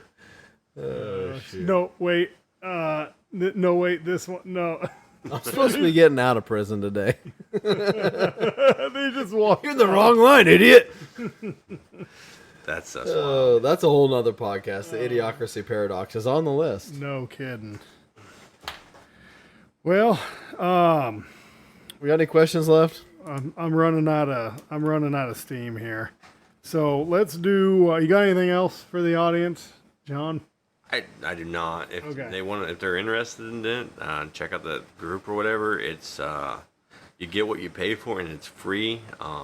If you don't, Some people think that's what it's worth. yeah, and that's exactly what it's worth. I think everyone should go out there. No rules. Like, I don't want it to be like anything crazy like that. But you're not holding anyone's hand. Everyone's a grown man. If you get broke down, that's on you. And if Jimmy wants to help you, like, help you out, like, that'd be cool. Right, and I don't think any real car guy isn't going to leave someone stuck behind unless it's like super fucked. You know what I mean? Like, there's no fixing this. Like, Well, I was thinking that. I was watching Grand Tour. And like the car was like breaking down. They're like, so we made the educated decision to leave his ass. And then like every night at the hotel, like they prank each other, like fuck with the car or whatever. Like, I don't know if we'd go that far. Like at the last day, the James May is like the Captain Slow guy, right? And his car's been fucking up the whole time. he takes one tire off of each of their cars, puts it in a rowboat, and shoves it out in the middle of the lake. And they were going to be late for the freaking plane the next day because he had a slow car, so he had to leave like at 4 a.m. And they wake up at 9 to go to the airport, and their tires for their car are out in the middle of the lake. And it's like rowboats only, no electric motors, no gas. So I had to rowboat out to the middle of the lake to get the tires for their car. I would be upset. So I don't know if we go that far messing with each other, but I'm sure there'd be plenty of messing around. All right. Well, let's do the Snap-on part number. Okay. So the Snap-on part number test for Sam is SN36. That is a 36-inch half-inch drive breaker bar with a removable half-inch drive slug. Does it have a padded handle or no? No. Okay. Chrome handle. You're right. I tried to pick something easy. That was very easy. Thank you for So, that. one thing I forgot to tell John is at the end of these, we're starting to do what did you learn? And they kind of have to be like half witty, half smart ass maybe. But so what did I learn is the 72 is the best looking of the 70s Impala. And Oklahoma has the smoothest roads. And the big gulp of brake fluid will get you home. Very good. Very good. So I learned that you have to meet a crackhead at Walmart to sell a rundown old U-Haul that He had cash. that you drove to California, and that's honestly the best way to move. And do not drive through the desert in a black car when it's 110 degrees out in the end of June, beginning of July. Yeah, There you go. good points. John, do you have a what did we learn? Well, I wasn't really prepared for it, but I apologize. learned It's that I should have. I paid attention to a couple of the other ones. If I was smarter, I would have. But I learned that Chrysler's does the stupid torque converter ring gear thing. Yep. That's frustrating. I don't know what else I learned. Someone else knows about yard sales on Route 40. 40, which yep. I'm World's longest yard sale. and maybe I can find one of those cool center console koozie cup holders. That'd be ideal. Right And, there. There it is. someone Well, else- John, we always thought we'd have to have you call in, and it was amazing that you're here to join us. We really appreciate it and appreciate your friendship and support. You know, it's nice to have a little Midwest when we're out in California every year. So, yeah. Yep. It was a good time. We thank you for taking time out of your evening to come over here. So yeah. I enjoyed it. I got some laughs. I haven't thought about the U-Haul truck. Wasn't planning on telling this. I haven't thought about that story in a while. I wish we a lot of people say we should videotape these, and I wish we would have, because just some of the times the smile on his face when he was thinking about stuff. He's like 366 you or can 305 in the big block. you can see the wheels It's like- turning. It's like, John, was that Volkswagen air cooled? And he just a big smile. Yeah, I had a good time. I think a lot of people, when they think about California, they think about like a lot of the negative, and it's a lot like California or Illinois when people just think about Chicago and the idiots up there. They forget about the rest of the state and what there is to do. Like there's a lot of national parks and there's a lot of cool car stuff. Whatever you're into, like banging buggies through rocks, like there's a cult for that. Lowriders, there's a cult for that. There's a whatever weird facet, even if you're like really weird and into Jeeps, like there's definitely a cult for that. Definitely. They got ducks. Dude, that's why K5s are way cooler than Jeeps. Yeah. Yeah, No ducks. No ducks, no weird waves, and you can use Chevy truck parts on them. I bought my 46th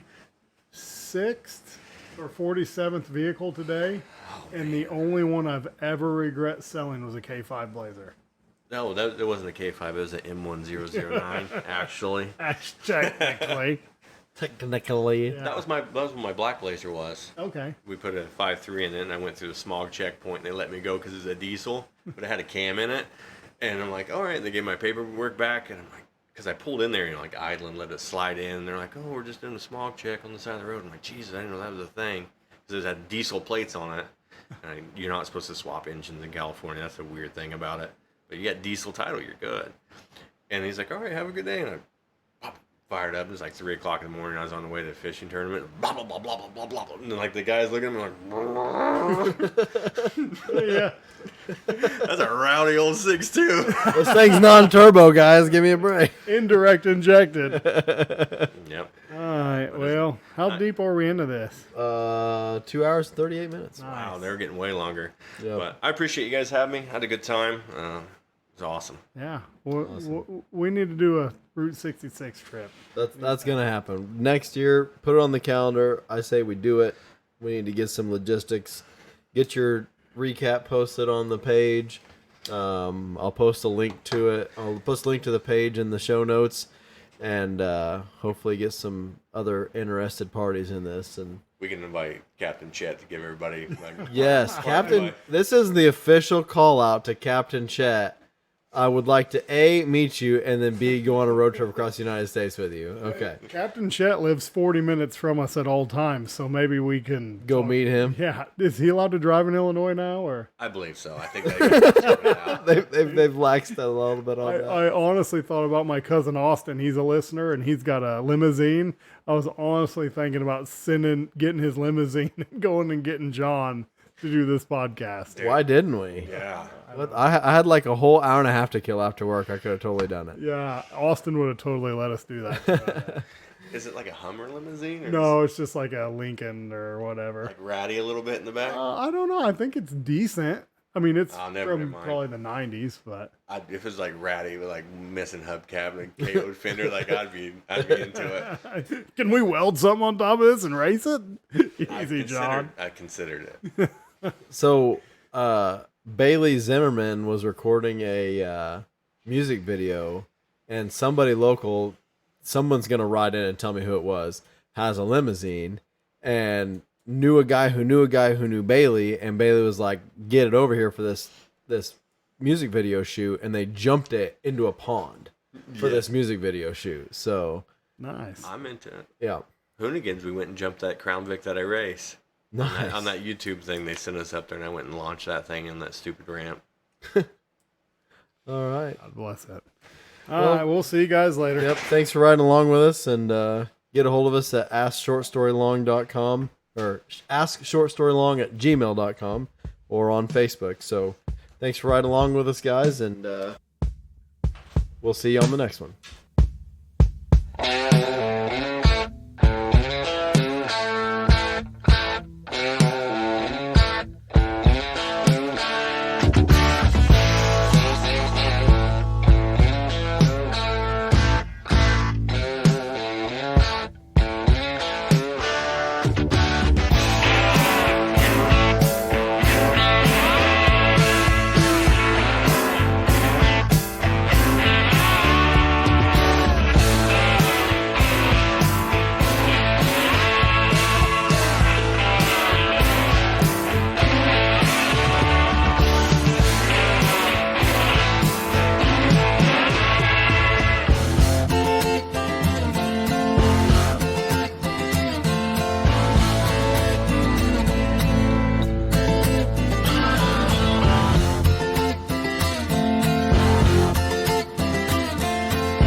I like the doors in case I'm a